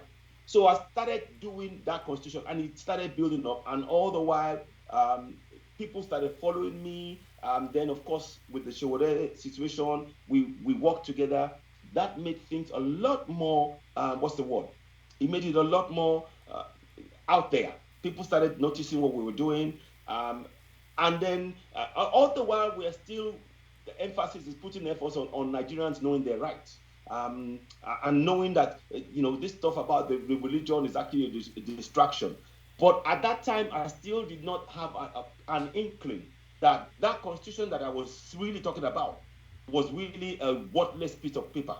At that point, I was still, I still hammered home. I would read it. It was at point when I read in the Constitution, section 20, I believe, or something, where it said that if a man married, a man married a young girl, she will be deemed to be a mature woman, able to vote. At that point, I knew that all my discussions. In Nigerian Constitution, it says that if a man marries, so if a man, and when you say young girl, you're talking about if a man were to marry an underage girl, 3-year-old, 4-year-old, 5 underage. Okay. Huh. Yes. That one is in Nigerian Yes. constitution. Yes. Oh my, so Yes. I'll read it to you. oh my God. That It's has in a the lot of constitution. implication. A major Seriously. implication. Because what it means is that, So it was at the point I read that. hold on, Go AY. ahead. Go ahead. Oh, so what it Yes. means is this: if I marry, if I just go and say, as I Yes. know they do in some parts of Nigeria, if I say, oh, you see all these 100 women, now me they marry them. Yes. That means Yes. no matter their age, and there is no Yes. restriction from how many of them I can marry, all of them qualify That's to it. vote. Thank you. Thank That's what it you. means. So I can That just is the come and serious. That so is so under the exactly where I Nigerian was going to. constitution, there's no way you can say this person is below voting age. Now, because it's written in that constitution that they are considered to be of voting age. So that is why any election in the north, they will win every time. I see They what you will mean. win every time. And that was at the point at which I said, you know what, my idea, I know it's written in many languages as things, it's that in colorful language, you think, oh, this sounds great. You have section 33, right to life, section 34, right to dignity and all of that stuff. You have section 12 that talks about the government must provide facilities to ensure the free movement of goods, services, and people throughout the federation. You have all of those things. But at the very when you said go to that section 20, I'm going to try and pick it out for you. I just went, oh my goodness, this is nonsense. Whatever else you agree to, this is never going to work. It made it that it just made it, So Now, for us, if we're going to make any changes to that, yeah, yeah, go yeah. ahead, go ahead. So now I know how you got to where you got to, and it's obvious Yes, from the way you've been operating and the things you've been doing online that you've really had it with excuse me, what is going yes. on in Nigeria. But I want to know the point where you are at now, and to do justice to the question of Nigeria as a country, to be or not to be. In other words, do you think Nigeria should remain as one indivisible country, or do you think we've come to a point where it should be all man to your tent? I Listen, all man to your tent. That's my firmest opinion. You see, to make things worse, Mm, the Constitution of Nigeria it recognizes mm. the Sharia law, but it does not recognize the customary laws of our kings and queens in the south. Oh yeah. So that is why, yes. So that is why you will see that they can have emirs all over the country because it's in the constitution. Oh, Because oh. they say, look, it's finished. When you read, I'm giving you things that when the more I read this, the more it just I tell you what, my brother, it it it it was heartbreaking when I read and understood what this meant. So for me, we cannot look, if you're a right thinking person, there is no way you will support Project Nigeria. In short, the only way you will support Project Nigeria is if first of all they allow us to have a regional governance. So that means that you can now begin to have your own governance, and it's not held together by this false constitution. Because that constitution it's a damage. It's a real damage, real damage. Let me give you. I'll go back to the first one I was reading to you. I'm seeing if I can find it. I think it's section 20, because I like to work on facts. I don't want to just say things and people go, "Oh, he just said," but he didn't back it up. No, no, no, no. You will see it in a minute. Let me see now. Let me see. So if I can find it, I'm gonna find. I mean, it's shocking. Uh, 1 second, please. I'm just gonna find that section 20 or something like that, thereabouts. So it's. But let's carry on talking anyway. Yeah. So for me, yeah. the issue here is this: when you have a constitution that actually gets you to treat an underage girl as an adult, that means she can vote. That means that her actual rape is totally discounted. That's not a constitution. That's fraudulent. And to make things worse, this constitution, none of us in the South sat down and had meetings and discussions to say, right, okay, this is how we want the constitution. We did not participate in the drafting of that constitution. This was a constitution that was imposed by the military, who are largely northerners. And these are facts that are out there. You know, one more little thing I'll add. Before the 1999 constitution, they also made, when they drew up the 1979 constitution,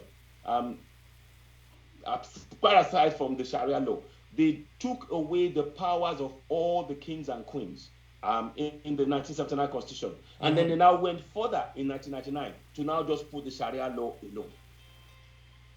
So no king has. Hold on, my brother. Yeah. There's someone who is calling, and I think they wanna. I think they have a question. Who is this, please? Yes, please. Solomon, where are you calling from? From Nigeria. Okay, what question do you have for our panelist, comrade Benis, Common Life and Citizen AY? I have a very, my own question comes by, there's a question. I want to ask a question. Go ahead. The question is about, why are we not talking about unity? Why are we not talking about unity? Why are we not talking about unity? Why are we dividing us? Because everybody is in this mess. Everybody is in this shit. We allow this shit from the beginning. So no, hold on. Are you asking a question? Oh, okay, so your question is why are we not? My question is that why are we not discussing unity? Okay. You are on the front line for this thing, for everything to happen right in this country. So why are we not supporting and uniting, waking up our citizens, not dividing them? Because I'm not in support of this division. I'm not in support of anything. We know that the Constitution is a fraudulent document. We can't accept that. My question is that why are we not talking about unity? Because if we divide, sorry. In Africa, Nigeria itself. That's my question. So why are we? I'm waiting for you. You know, you're making a comment and you're asking a question. So I wanted you. Other people I'm not following that because we need to unite and take back this country. All the foreign countries are uniting with love to take back the country. That's what I'm talking about. Why are we still talking about unity? Why this division? I won't accept it. We're Nigerians. This problem is our problem, and we need to take this country back with strength and power to make this liberated for our children, not for our present. So we need to unite. Let them talk about unity. That's what I'm calling. Okay. Please tell Citizen Ewa, we need to talk about unity. And every rest. I'm not in support of division. Sorry, I break up in that place. I'm not in support of division. I'm for unity. Thank you. Okay. Thank you very much. Okay. Would you like me to answer that? Question? Okay, go ahead since you're already talking. Or my brother, Ebenezer, do you want to go first? Would you like to go first? Okay, I'll go first and I'll let okay. Go ahead. Solomon, if you're still there and listening, I get your passion and your I can see from your standpoint, okay, and your question is actually can be interpreted in so many ways. We can be united in the call for a regional government. We can be united in the call for unity government or unitary government. We can be united in so many other ways. But the question is, we need to ask is, why are we at this point? Were we not united before? How did we get here? What has changed? Is the constitution balanced enough for us to even unite as you may want us to unite. And the reason why we're calling for a breakdown is that so that we can rearrange it. And there's nothing wrong with breaking things down and rearrange, like a Lego for a child who is playing. They break it down, they put it together. I would like to Citizen AY to talk about, you talk about him not talking about unity, but if you heard what he said in the beginning of his discussion, where he started from, this man was pro Nigeria alone, just like me. But I leave Citizen AY to respond. Yeah. Okay. Thank you very much. Thank you, my brother, brother Ebenezer. Listen, the question he asked is this: why are we not talking about unity? Let's just look into that question. Why are we not talking about unity? The first question you ask is: do we actually have a unity? Do we actually have unity? Now, or is it an illusion of unity? It's important to ask these questions. You see, when you have a situation where they talk about one indivisible Nigeria, but I will read to you something in the Constitution that will make you look at things from a slightly different point of view. Let me read to you this part of it. When it comes to the composition of the people within the governance of Nigeria, how you will know. Please let me know the section because I have the PDF here. I'll just search for. Yeah, it is section 14.3, subsection 3. Section 14, subsection 3 is what. Thank you. Just right. Okay. So it says here, the composition of the government of the federation or any of its agencies and the conduct of its affairs shall be carried out in such a manner as to reflect the federal character of Nigeria and the need to promote national unity and also to command national loyalty, thereby ensuring that there shall be no predominance of persons from a few states or from a few ethnic or sectional groups in that government or in any of its agencies. Now, to the question you asked, say, why are we not talking about unity? The minute any government, I don't care whether you're southern, whether you're northern, the minute you're not composed of all sections, like stated under section 14.3d, that means that government alone itself is not complying with the Constitution. And in fact, that government should be held account from that point onwards. But they never consider the life of the citizens that are suffering in that country, and they never consider the diasporans that are in abroad, that whenever they come home, that their life is at stake. The country is security. There is nothing that is working out in that country that any human, somebody that is talking about peace or talking about gospel, it seems like the person is just wasting his appetite and time. So the more of it, the best thing for every citizen of that country, anybody that resides still in Nigeria, is for them to stand up, say no to every bribery and corruption that is existing in that country. Because it's not easy for us. We live outside. For us to come back home is a I think I connected back with you guys. Yeah, we are back in. Yes, you are back in, yes. Yeah, Dr. Chidi. Yes, so. You're back in. Sorry. They cut me off. They cut me off, so it's expected. Okay, good. Good. Oh my God. Hold on. Let me try to organize myself here. I'm glad we have some more people joining from all over the place. That's good of you, Citizen AY. I'm just gonna give me one second, problem. and I will bring in this thing. Come, if anybody is calling me, just hold on, because they are setting up some people to call, just to try to digress from what we're saying, but we won't fall for those kind of old tricks. We will not. Let me get my people. It's you people I want to be with while they are doing what they're doing.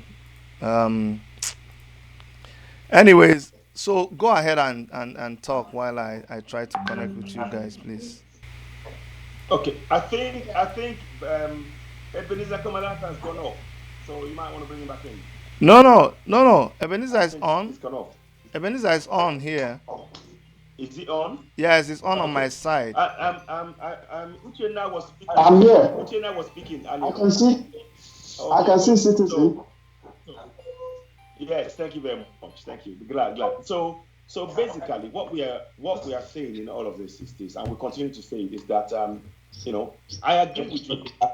This idea to believe in this one Nigeria is crazy idea, because what is one? What is one about that one Nigeria that the guy is so passionate about? It's not about what he thinks.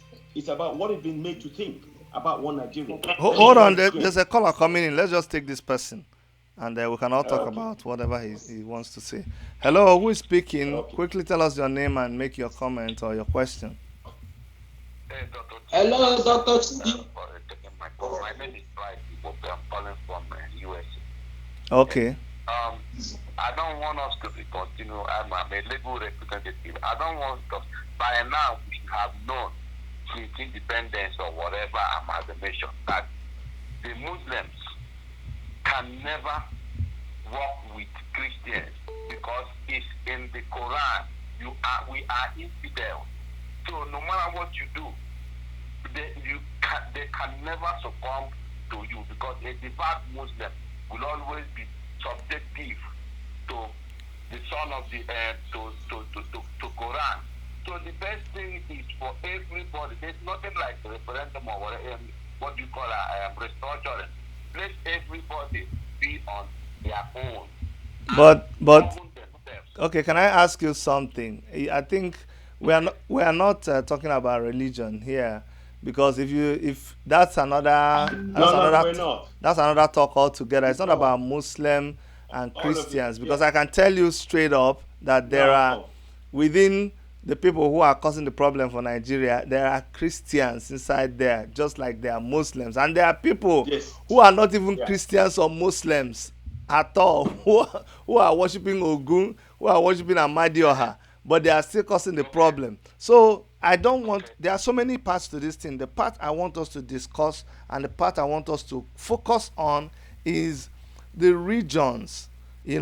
That's the north, the south, the east, eastern part of Nigeria. And I want us to talk on that level. I know there are so many other parts.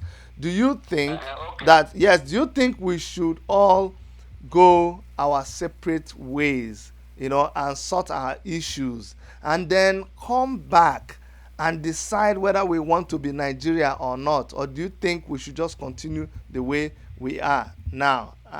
That's the question. Okay, let me answer it.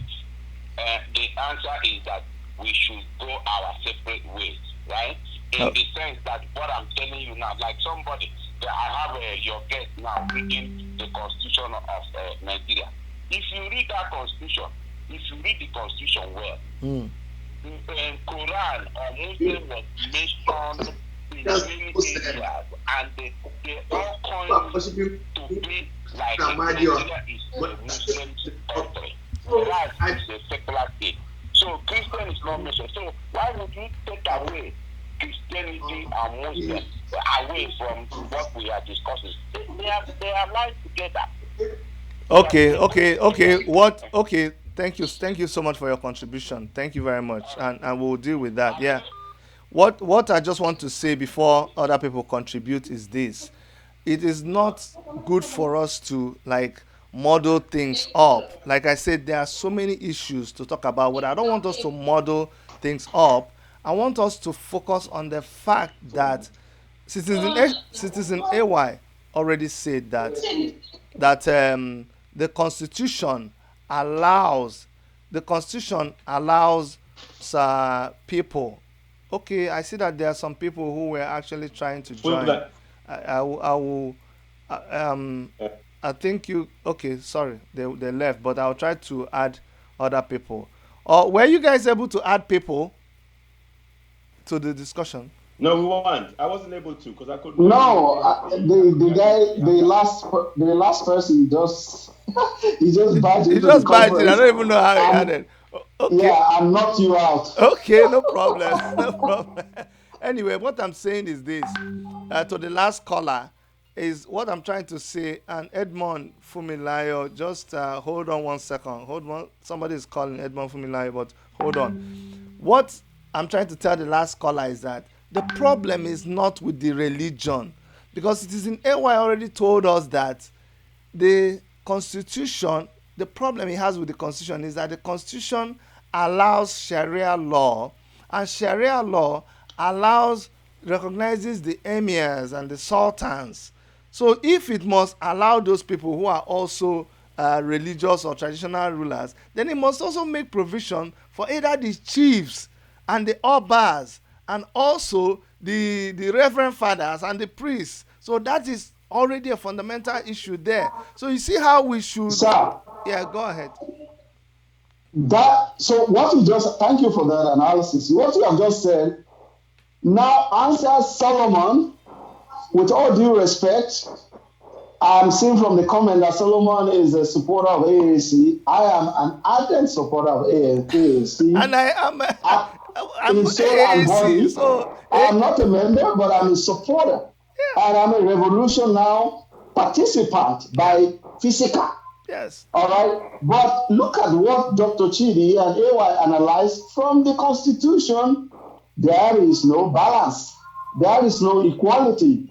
It is completely unequal yoke from the foundation.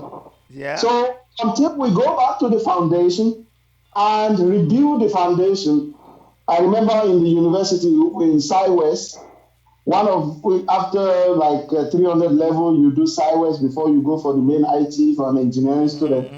We try to build a granite mill, and we have to build the house itself. There's what they call German floor. The German floor must be solid, leveled, and properly made to specification, and well even and balanced. Once you get that right, every other thing you try to mount in the columns and every other pole or whatever to carry the roof will be smooth. Oh my God. What's happening? They cut me off again. Goodness. They cut me off again. Give room for any unity that Solomon is calling for. I know that we are all fighting. I mean, I want one Nigeria. I don't want any problem. Some of my best friends are from the other region of the country. In fact, my number one friend today in Nigeria is not from my region. I'm talking about religion that my friend, our brother from the US called. We should just take that out of it. They have used that to bamboozle us for a long time. Yes, exactly. That's not the issue. That's not the issue. Even inside our religion, if he's still listening, we'll find situation whereby the religious group in the same religion from one section refer to the same religion in the other section as lottery. So the problem is not religion. No, the problem is not religion. I have cousins that are Muslims. Of course, now. And I love them so much. We don't even see that. See, like I said, a lot of people, and that's the importance of having this kind of program that we're having, because we come to understand that a lot of people don't get it. They allow sentiments or other things to sway their ability to actually reason or to see things from the perspective that they should see it, and that is not good for us. Okay, so we're going to take the religion completely out of it. Let me contribute a little bit to our brother Solomon, because the way he expressed himself. Oh my goodness, there's somebody calling. Edmond Fumilayo. You are being cut off because you're calling from WhatsApp, but I'll just take your call. Hello, Fumilayo, please tell us where you're calling from and make your contribution or your question before you're cut off. Hello? think that call's been dropped somehow. Well, I gave her an opportunity. Hello? Hello. Okay, you're on. So go ahead, speak. Yeah. Please. You see, you've been cut off. That's why I tell people to call with the direct line. Hello? Yes. Hello, Dr. Chidi. This is Imad from US. Okay. Well, I respect whatever contributions you guys have made, even why and the other gentleman of the last. Yeah, I think one of the problems we have in Nigeria today is lack of unity. Okay. And the Igbo should understand that. I mean, Hausas, Yorubas, every other tribe are their brothers. The Yorubas should understand that Hausa and every other tribes are their brothers. Mm-hmm. Every tribe should unite if they want to fight towards the greatness of Nigeria. And if you look at, let's use Lagos for example. Mm-hmm. Before the Federal Capital Territory was moved to Abuja, Lagos was the Federal Capital Territory, whereby you find Igbos, Yorubas, Hausas, Efik, Ibibio, all other tribes. Mm. I think this is a time. We have a lot of people on the call, so I just want us to make our contribution quickly. Please encourage people, irrespective of every tribe, they should refrain from saying, "Oh, this maybe Igbo people, Yoruba people, or this." All right. Thank you so much. So that we can take other contributions. Okay, guys, just hold on with your calls. Let's make our quick contributions and then we can talk again. Listen, all of these people, let me address this issue about being united and why are we not talking about unity. If you think that we are not talking, okay, you need to hold on 1 second, please. If you think that we are not discussing unity here, you're mistaken. That last caller Solomon said, "Oh, I know he's AAC. Are you more AAC than I am? Do you love Shore more than me? Are you more Revolution now than I am? Are you more than AY citizen AY and all these things?" No. Excuse me. What we're actually talking about is that we are beginning to get united in our struggle. I'm telling you, you are right actually. Why are we not getting united? We should be united in our struggle. We should be united in uniting our people. We should not be united in fostering or promoting a constitution that does not recognize our individual interests. We should not be united in helping the people that do not have our interests at heart. What kind of unity again do you want? Where they united you in your absence. We look at Citizen AY, what he said. Look at what Benis has said. Citizen AY was promoting this constitution until he saw that, until you begin to find out. Go and listen to Nnamdi Kanu. Go and listen to Omoyele Sowore. So it looks, my brother, like you don't even understand the ideology of the people that seem to inspire you, because all of them have agreed on one thing. They all have said that this our constitution is built on a faulty foundation. So if it is built on a faulty foundation, why are you forcing yourself to unite it? The reason why it didn't work in the first place was because it was not designed to work. It was not designed to unite anybody. Somebody just forced you people. Don't you understand what unity is? Go and check the relationship between a husband and a wife. And the Bible that I read says, two cannot live together. Two cannot work together except they agree. So first of all, I think we should unite in agreeing, first of all, to sit down. It may sound a little bit confusing, but you need a deeper understanding to get what I'm saying. You need to unite in your agreement to sit down and decide what you should be uniting on. What is the terms of our unity? We have never sat down to discuss that. That's what they are trying to tell you. I just needed to say that before we continue. Please, let's give our brother just a chance to make his point. Okay, go ahead now, Hello. Fumilayo. Yeah, Good evening, Mr. Dr. Chidi. there, go ahead.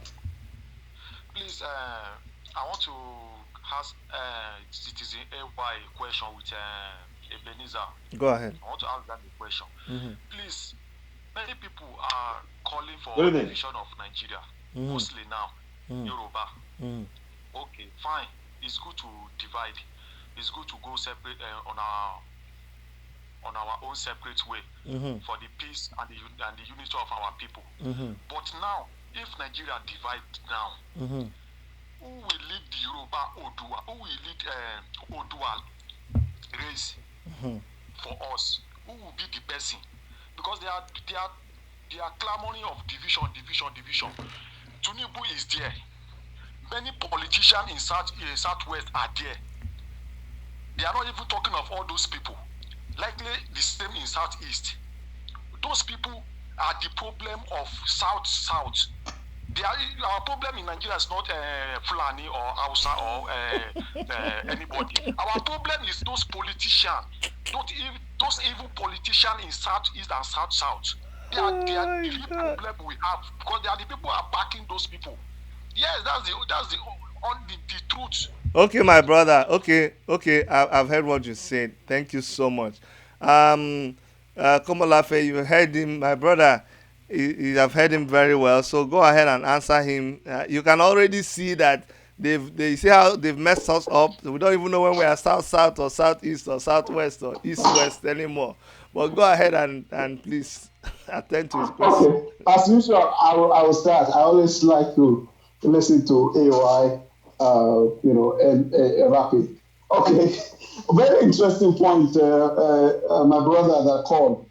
But what we're doing here is to throw, stone into the water and cause the storm to reverberate. We're not here sitting in a constitutional conference or a national conference. We are analyzing and we are throwing the mud up everywhere for awareness, for alertness, for people to begin to think. In fact, we are actually facilitating the unity towards something, if you may look at it from that way. So to answer his question directly, we know everybody is there. All the people he mentioned, they are there. But what we are doing right now, and many other efforts by AY, Maegu, Nnamdi Kanu, everybody that is speaking up is doing, is that this will lead to a call to the table someday. I wish that we will now decide and say, oh yeah, just like if there's anything that Jonathan did, as much as I criticize him like crazy, it was that conference that he put together. And I was opportune to read some of the highlights of that. I cannot throw it away. He may have his faults, how it was constituted, all the money given to the attendees. There will always be money, even in the developed world. You call people for conference, you got to take care of them. I'm not saying that the money they got or the allowances were commensurate or it's actually okay. We're always overdoing that aspect. But the key notes and the bullet points actually would have gone a long way to solve some of the problem we have here. And that would have been a step forward in which we settle into that and then review again, move forward. But that is not to be. The first thing that Muhammadu Buhari said when he started was that he doesn't want to have any business with that. All right? So we probably will have that. And at that time, when we exactly know, and I need to correct something. The fact that we're saying let the regions go in separate places, we're not saying that the country should divide yet.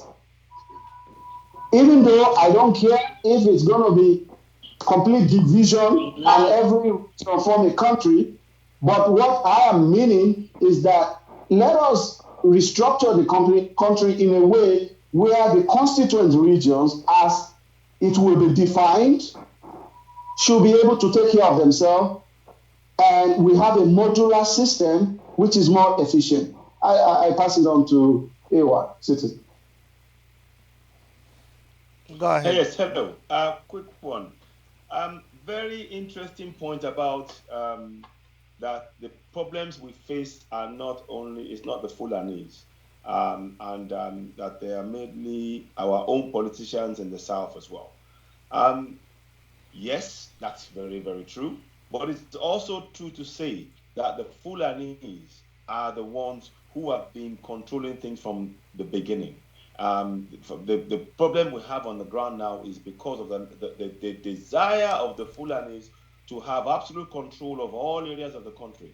And that has fostered the, the idea in the South whereby I can't beat them, so I will join them in many of our leaders. So many of our leaders now are saying, well, if I try to fight this on my own, I can't do it. So what I will do is I will be talking to my people, I'll try and help them, but I will help myself first. So that is what is driving them. They've now focused on their own personal satisfaction rather than the people's satisfaction. So in as much as what we are saying about, yes, the South, even when we break away, they will now, they will continue. That will not be the case, because what we will be doing in the South when we do break away from the company, from this contraption, when we do break away, one of the things we will be making clear is our people's voice will continue to be heard. That means that if you are in a village, if you are in a town, if you are in a farm, if you are living in small communities, we are continuing to encourage everyone in the South to have a voice, to know that they can hold those they put in governance to account. So whether we are, some people are having some idea about this regional government. I don't see it happening. I think Nigeria will break. I think more likely what will happen is we will go into our regions. And when we do, what will happen in those regions is that now that the people's eyes are awake and they are participating in their governance, they are not going to accept the same thing, this current situation. Take, for example, the 400 cars that is being bought, that was being brought in, even as we are facing COVID-19, that is being brought in under federal governance. Oh, yes, they got me. And to make things worse, these cars, they could have bought in-also cars for about 9,000, is it 9,000? Yeah, 9 million. They are paying $25 million for each car, and 25,000 pounds for each car, 25,000 pounds for each car, for example. Now, if you have bought that car at home, that would have created jobs. I'm just stating this to make us realize that now going forward, what this idea that if we go to our regions, the same thing will happen. There's a very strong likelihood that it's not going to be the case, because people are aware. I mean, I have a platform that we created for the Ojuwa people, where I'm even watching it. I'm sharing as I speak to you. And what they are doing is I have never had Ojuwa people speak up like I am hearing now. I have never.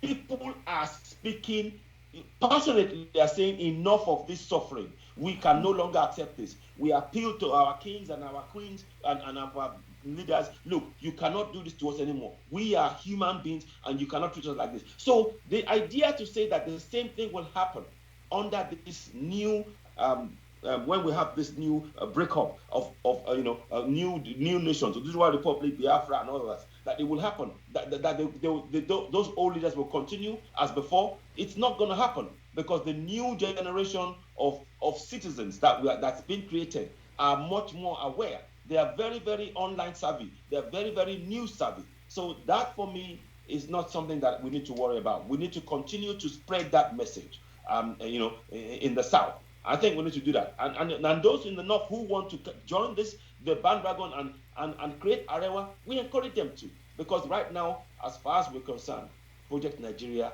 has failed. I'll leave it there for now. Thank you so much, my brother. I think it's important, I will continue to say this, it's important that people recognize and realize what we are doing. If you know me very well, I'm a die-hard AAC member. If you know me very well, I'm a die-hard Revolution Now activist. That's why you see me with my orange beret. Oh, the network. As If you know me very well, you will know that I am a take it backer. If you know me very well, you know that I'm a core Biafran, unapologetic. So when I am talking, you must understand that there is a reason why you see me hosting this kind of program and talking the way I'm talking. It is, see, forget all these things that you see on the surface.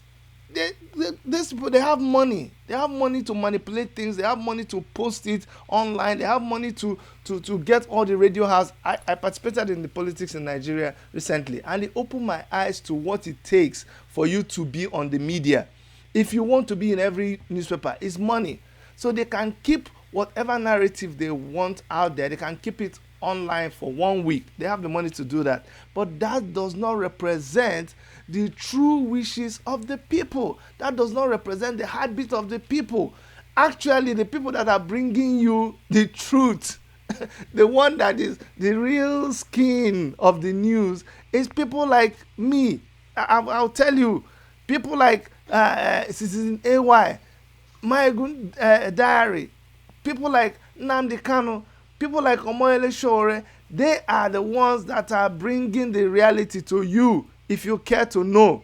I'm telling you. So don't be deceived. I know they will get some of you to call into the program, and when they get you to call into the program, you try to make it look like that's why I'm actually vetting a lot of the calls that are coming in. But just to let you know, like you heard Citizen AY say, there is a new movement, and it is by the people themselves. The people themselves are getting an opportunity to say, look, we don't like what we're hearing, we don't like what is going on. Okay, I'm going to take another call now. I think it's coming from the UK. Go ahead, tell us your name and where you're calling from, please. Hello, good evening, Dr. Chidi. I really commend what you're doing, and thank you all for this opportunity. Well, what I want to say is that, going back to our brother earlier on, Mr. Solomon, the thing is that for you to have a solid house, you need a solid foundation. The foundation of every country or every nation is the constitution. And the constitution we have in Nigeria as it is now, it's not working. We all want, I want to see, not even united Nigeria, I want to see a united Africa. Yeah. But there has to be a solid foundation. There has to be a constitution that recognizes every aspect of the society, and it has to be free and fair. So what we have at the moment now is a shambles. We've experimented for more than 50 years now. Yeah, so it's not working. There's no point for us deceiving ourselves. If anything that will bring a solution, let's start for that. Number one, we should demand for a constitutional reform. We should demand for electoral reform. We should, for every young Nigerian should all unite to demand for constitutional and electoral reform. Electoral reform in the sense that will allow people, credible people, to have positions of authority. Because the people we have there now, from SAD, not to SAD, all of them, these people are not ready. They've been there. The same people, Buhari have ruled Nigeria since I was in primary school, as long as I can remember. But still, they have nothing to offer. So we have to unite and demand for, first of all, electoral reform that will bring about people of credibility to be in position of power. Is that then those people are there, then we cannot start working on how we're going to have a referendum. If we want to be together as one, or if we want to separate the regional government, then we'll do that. We have to unite for a single cause. One, constitutional reform. Secondly, electoral reform. Okay. So thank you for the opportunity. Thank you so much. Thank you very much. Citizen AY, honestly speaking, what I want to plead with you is you can see very well that you need to go back to your constitution lectures, because when you see people, I think we should go back to even history. We should go back to start teaching history, because I don't think people understand. If they know history, then they will understand how the country Nigeria was put together in the first place. They will understand what was the motive of the people who put Nigeria together. Now, when they understand that, you'll be able to ask them now, Komo, do you agree to that motive? And if they say yes, they agree with it, it's a good motive, then we'll say, okay, now we know the kind of person you are. Or if they say, no, I didn't know, I don't want to be that kind of arrangement, then they can begin to appreciate what we're saying. I think it's important you continue to teach on Constitution of Nigeria. Break it down, so that people will understand what they have accepted to be their governing document. It's important that you continue to do that, and we'll continue to expand this discussion on people going to be able. Why I think that it is important that we go back to our different regions and reorganize is because when we do that, then we are able to go back and have a discussion amongst ourselves. Because trying to have this discussion with everybody, we came to this table without deciding what we're going to say on that table. We are forced on that table. And so it's important that we go back and reorganize. That's what I just wanted to speak concerning. Let's take this one. It has to be a question. Please, if you it has to be a question for our panelists, okay? Tell us your name and where you're calling from. My name is Tunde Owolowo. Okay. 2023 is coming upon us. Mm-hmm. The last election, Sowore was not successful. Mm-hmm. Is it not time that a pact is not put together with Sowore and Mogolo and Sunusi to get support from the north? All right. Thank you so much. Thank you very much. Citizen AY, I don't know if you're still there. I'm here. Okay, I'm here. so his question is, he said, I'm here. Yeah, I'm so here. you heard I'm his here. question. I'm here. But although that, no, it was breaking somewhat. I couldn't really hear properly. Okay, so let me tell you what his question was.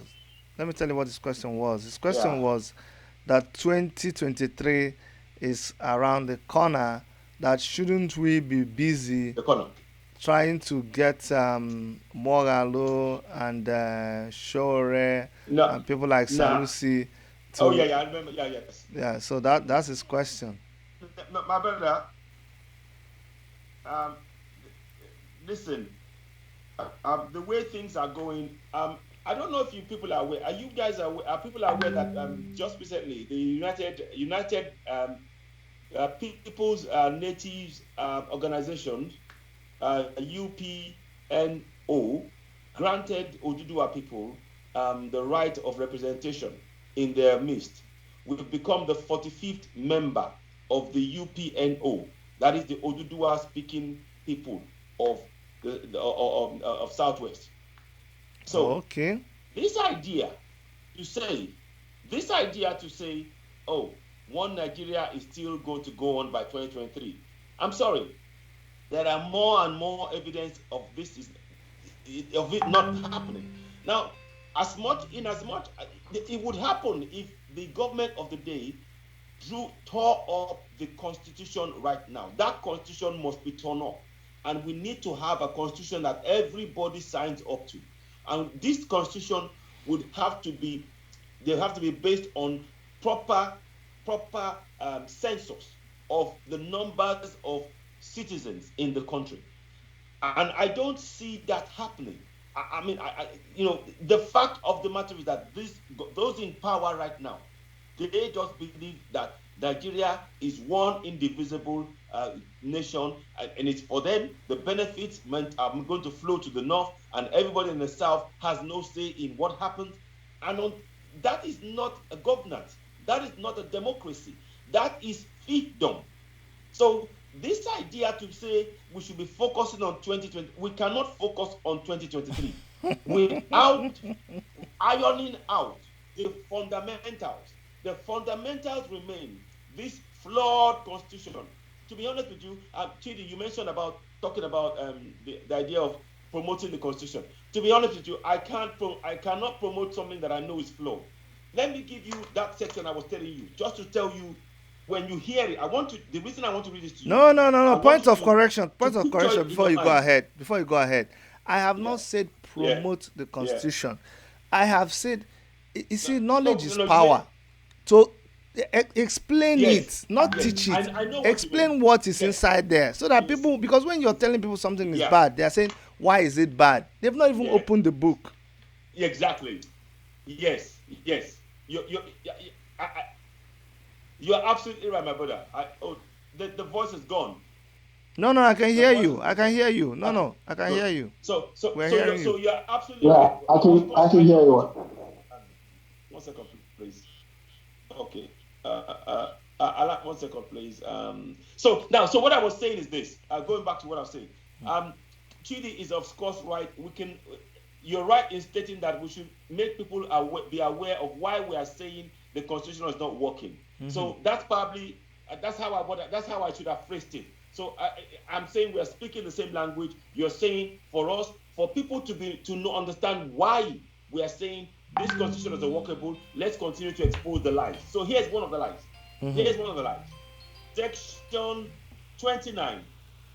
It says here, any citizen of Nigeria full of section 29(1), any citizen of Nigeria of full age who wishes to renounce Nigeria or citizenship shall make declaration in the prescribed manner of the renunciation. Now, but that's not the key one. The key one here is this. For the purposes of this subsection 29(4), it says, section 29 subsection 4 says, for the purposes of this subsection, full age means the age of 18, and above. Any woman who is married shall be deemed to be of full age. Did you hear that? Any woman who is married shall be deemed to be of full age. So if they marry a 9-year-old, That 9-year-old is section 29. Okay. Okay. So now we see why we had all those underage girls standing in the line and collecting voters card, and they were not even hiding it. So now you see. There you go. Okay. You see. Okay. This is why you and me. That's why we are not, and my brother Ebenezer. That's why we are not for this constitution. That's why we are saying we need a redrawn. This is look, it's failed. It's just go and anybody who's talking about one Nigeria, show them this, particularly from the south.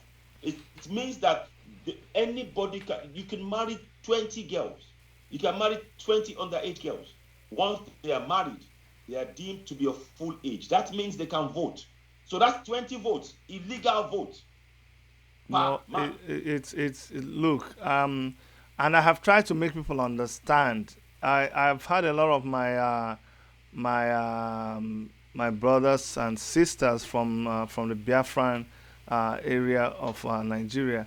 I've had a lot of them, accuse. This work we do now. Somebody will just wake up and begin to accuse you without even knowing where you're coming from. But we have to just stomach all of these things because we know that our assignment is bigger than the people. And when people talk like that, what I do is I go inside myself and I say, Chidi, you are not explaining yourself enough. I don't really get angry with people for misunderstanding me because I know what I stand for.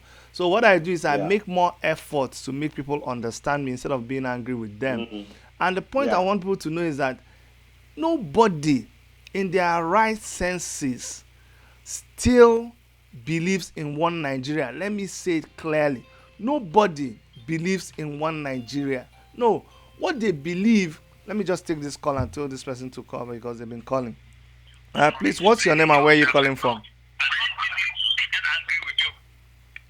Hello, you need to call me back. Just call back in about 5 minutes, okay? I wanted to call your live program. I don't know how you are in the live program. You are the live program, but I'm making a statement. Let me finish. Okay, you can stay on the line. Just stay on the line. I'll add you back. Okay, I'll stay on the line. Okay. All right. So the point we're trying to make. No, you need to turn us off. You need to turn us off on your side. So the point we're trying to make is this. There is nobody. You guys know me very well, but look me straight in the eye. Let me tell you. Omoyele Sowore does not believe that this one Nigeria is working. So when you hear him speak, he does not believe in one Nigeria working. No. What he believes is in the freedom and the independence of every citizen of Nigeria. When we all become independent individually, when we all become free from the shackles of the people who are oppressing us, then we will sit down and talk. And when we are talking, we will now recognize and realize that the constitution that we are using to try to even make things happen is not a working constitution. Then we will sit down now and realize that no, let us go and think about how we will be in charge of our resources. You cannot be in the north and be coming to take my oil from the southeast, south or whatever, and then take it up there and be eating it. It's not even that you're using it to even take care of your people. Look at how poor your people are. You don't, just like a dog in a manger, the people from where the oil is coming, they are not developed. You're not helping them. You carry all the oil and all the money. You go to the north, the people in the north, you're not helping them. You carry all the money. You go abroad. Look at how much money they are repatriating from Abacha. This is only one person. Do you know how many people that worked for that money to be there? So if you're getting $38 billion, do you know how many other billions have gone into people's hands? Probably more than what you're seeing from Abacha. So that is what we're talking about. Anybody that you see that is saying, no, one Nigeria, united with one Nigeria, that person is benefiting from that union. Benefiting tremendously and doesn't care how many people die. That's just the point I wanted us to make. Now, my brother, please, you can make your point or ask your question, and then we'll continue. Yeah, thank you so much, Chidi. My name is Dominic Agbago. I'm calling from Mississippi in the United States of America. Okay. I've been following you. I so much thank God. During my time, God is raising people like you and others like AY, Citizen AY. I do watch his program online, I so much enjoy him. My point is, you just said it all now. You said anybody that is saying Nigeria should not divide is gaining from the illicit behavior going on in Nigeria. Mm-hmm. You get what I'm saying? Yeah. The best thing for Nigeria is to divide, because if you really look at it, what's going on, it is only the northerners that are gaining. They don't have anything. Why? They don't want Nigeria to break because they know they are not going to get anything from, when Nigeria breaks up. Mm-hmm. They are enjoying from the wealth gotten from the west, the south, and the east. Mm-hmm. They don't have anything. Mm-hmm. You get what I'm saying? Yeah. And yet these same people are the one ruling the educated, ruling those that have what the wealth Nigeria has. Mm-hmm. This is unfair. The only thing is they are sincere enough. Okay, AY was telling us about the constitution. What most of us, we know what is there. If you read, if you have gone through the constitution, you see it is all fraud, purely fraud. There is no reason Nigeria should still remain Nigeria, because it has failed from all aspects. Look at security, it's failed. Education failed. There's nothing you can pinpoint in Nigeria. I worked with the federal government for 12 years. But my brother, if I tell you what I saw for that 12 years, I knew Nigeria was not going to get anywhere. It's better everybody goes their own way. We are talking of federal character. AY just pinpoint something. Originally, if the constitution says that if you are born in anywhere in Nigeria, you can run for governorship, you can run for anything in that place. I was born and brought up in Lagos, Surulere to be precisely. But do you know, because of the wickedness in the hearts of the politicians and the people, the corruption that has grown, that has eaten that country to where it has become, and the greed and hatred, I cannot say I want to contest a common councillor in Lagos, where I was born and brought up. Because Nigeria, they are not following the so-called constitution, what is there. They are only following their own greed. The best thing for that country We have tried everything to make it during the military. Even it is worse during democratic system more than the military. What they have stolen so far is even worse than even the military that we are talking about. Thank you so much. Thanks for your contribution. The problem about that country, I cry every day because the places we are now, like the US, I am living, you, Chidi, in Canada, and other people, AY is in London. What do they have more than us, my brother? They don't have anything. Okay, well, we're gonna stop so that we can allow other people to talk. Okay, thank you so much. Citizen AY, I know your schedule is tight, and we didn't start this when we were supposed to start it. And my brother Ebenezer, I know how difficult it was for you to squeeze this time. That's why I kept trying and fiddling with these things to make sure that it works. The good thing is that we did it today, and we're going to do it another time because we need to continue to talk to our people. So please, I would like you guys to just, Ebenezer, starting from you, to please round up, with a message to our people, so that just try to let them know what is your suggestion about the way forward, what you expect from them. Ebenezer, I hope you're still there. Your mic is on mute. Yes. Okay. So please go ahead and give us a final word to our people listening. Okay. Well, final word maybe for this show. There's no final word yet. We'll continue. We're still talking, right? For the show, just for the show. Yeah. Based on everything that we've seen today, it is obvious to all of us that the status quo isn't working. Yeah. It is obvious to all of us that there is pain in the land. Mm-hmm. There is sadness in the land. There is injustice in the land. There is imbalance in the land. Sure. And in any system where you have this kind of pendulum moving here and there, there is complete instability. Without stability, there is no peace. Mm-hmm. So everybody should know that we are only sitting on a keg of gunpowder that can explode at any time.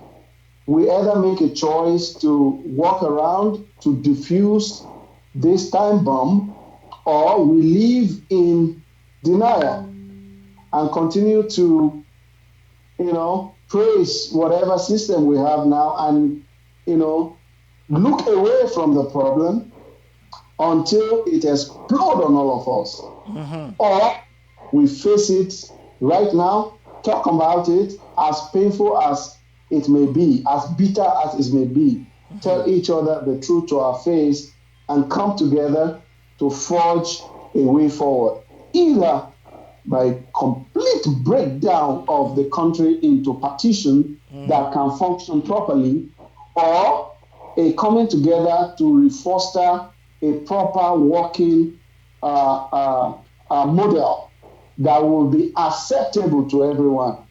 This condition is fundamental, acceptable to everyone. So if what is going to be acceptable to everyone is a complete division and formation of new countries, then let's do it. If what will be acceptable to everyone will be, okay, let's not go to complete division or breakup of the country, but let us first of all try a semi-break with dotted connections. And if that doesn't work, then we can take it in phases, but we must begin to continue to talk about it, face the truth as bitter as it may, or else one day the whole thing will explode and we will regret. Thank you so much. Thank you very much. Citizen AY, please, your parting comments. My concluding comments. Listen, I want to thank you all for joining us, and I want to thank you, Chidi, for putting this together. Apologies for the mix-up and the technical hiccups earlier on for those who are waiting to see us earlier on. But we thank you Citizen for joining AY, us on hold the on, hold on one show. second. Hold on one second. This guy has just been. Hello, my brother. I know you've been struggling to get. Ah, it's gone off again. Please continue. Sorry. Okay. So I want to thank those who've joined the show and who's be able to contribute to the show. Please, I want the so-called citizens of that contraption. We all have a voice. That is what I want you to know. Never believe that your voice doesn't count.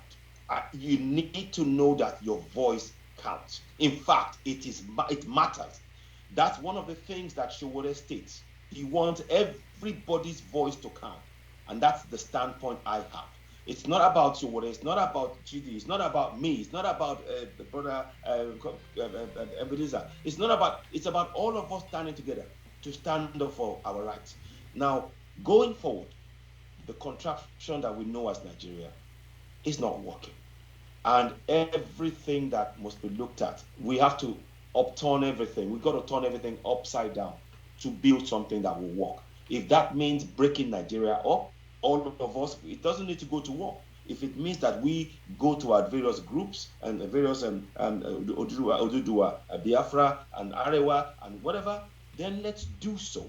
But let's do so knowing that coming out of this mess, this failure of a nation, that each and every citizen of those group of nations that we will form will know their rights, will know that they're human beings and their rights will be respected regardless of who is in governance.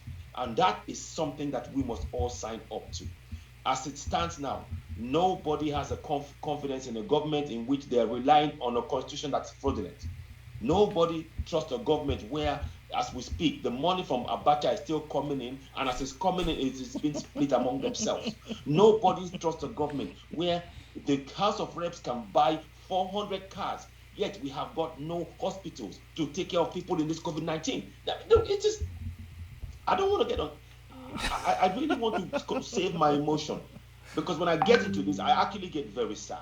I know. But what we want to come out of this now is that when we do break apart, we break up, and our people are ready. Yes. Like I said, Oduduwa TV Radio, I'm amazed at the amount of people that are following us. What we do on that platform, I'll happily tell you, we speak in Yoruba, and the people, so that we can have that unity. Oh, Just like yes. Biafrans are doing.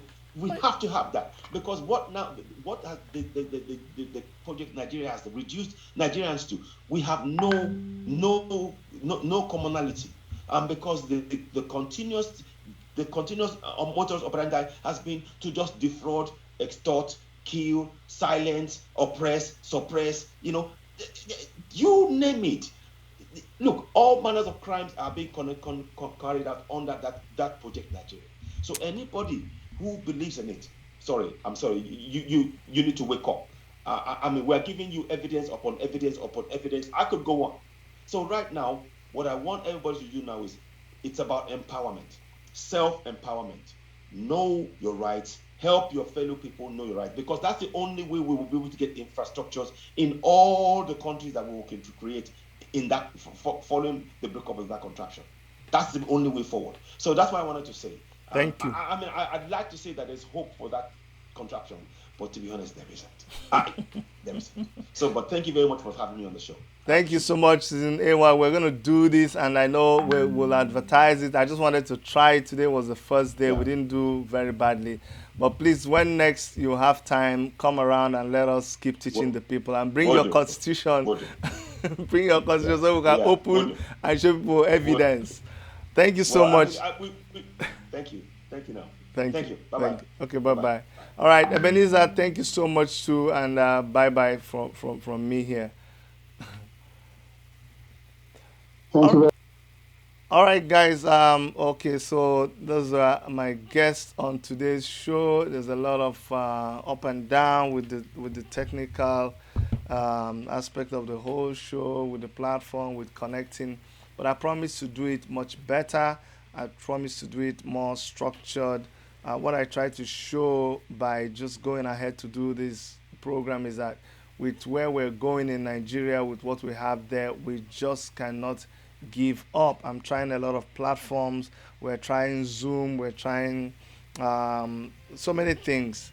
Okay, so please bear with us. I promise next time it's going to be better. Next time we'll be more coordinated, and we'll do it the way it's supposed to be done. I'll take this call and close. Please, we're at the verge of closing. I just wanted to take your call and then wrap up the show. Okay. Yeah. Hello, Rashid. It's Gabriel Agbosa again from London. Okay. Yeah. A quick suggestion. I don't know if it's possible to put, because I have two opinions, to put it to our fellow Nigerians, so that we conduct a poll, so that we know what we need to unite on and take action. So let me put it clearer for you. So okay. The indigenous people of Biafra, IPOB, they have clearly called for that vote. That's what they have called for. They've called for a referendum. They say, let us ask, just simply ask Nigerians whether they want to still be in Nigeria. UK that put us inside this mess. Are they not the ones that called for referendum, and the result is what we have now as Brexit? Yes. So you see, it's Nigeria that is the people that are benefiting from this contraption that we are in, that are refusing for it to happen. Biafrans, they've peacefully asked for referendum. Okay, let us just ask that question. If you do that vote, then from that vote, if the people say they don't want to stay together, you don't have a right to insist that they stay together. So that's that. So I agree with you, and thank you for that. Thank you for that contribution. Thank you so much. Okay. All right. Okay. Thank you. Yeah. So, ladies and gentlemen, it's on that note that we are going to call it a day. Today has been a marathon session, but it's okay. We had to do that because we didn't want this to not happen. There was a lot of things going wrong. The funny thing is, my system will be okay, my network will be okay, but as soon as I start doing this, then you have interference from here and there, and then you have so many things going wrong. That is expected, but we'll continue to deal with it. And like I said, we will not give up until we perfect whatever we're doing. What drives them crazy is that they keep wanting us to stop, and we don't stop. The harder they come, the harder they fall. From all of us here, Dr. Erica, she's really worked so hard to try to keep this thing going. Just battling, changing networks, changing Wi-Fi, going from automatic to manual, switching from one provider to another, just to try to keep the signals up. It's not been easy. So from Dr. Erica, from all of you, our contributors all over the place, all around the world, it is me, Dr. Chidi, on behalf of all of us here, saying we love you. Bye-bye. Okay, bye-bye. I cannot take another call. We just have to stop. We have to stop. All right.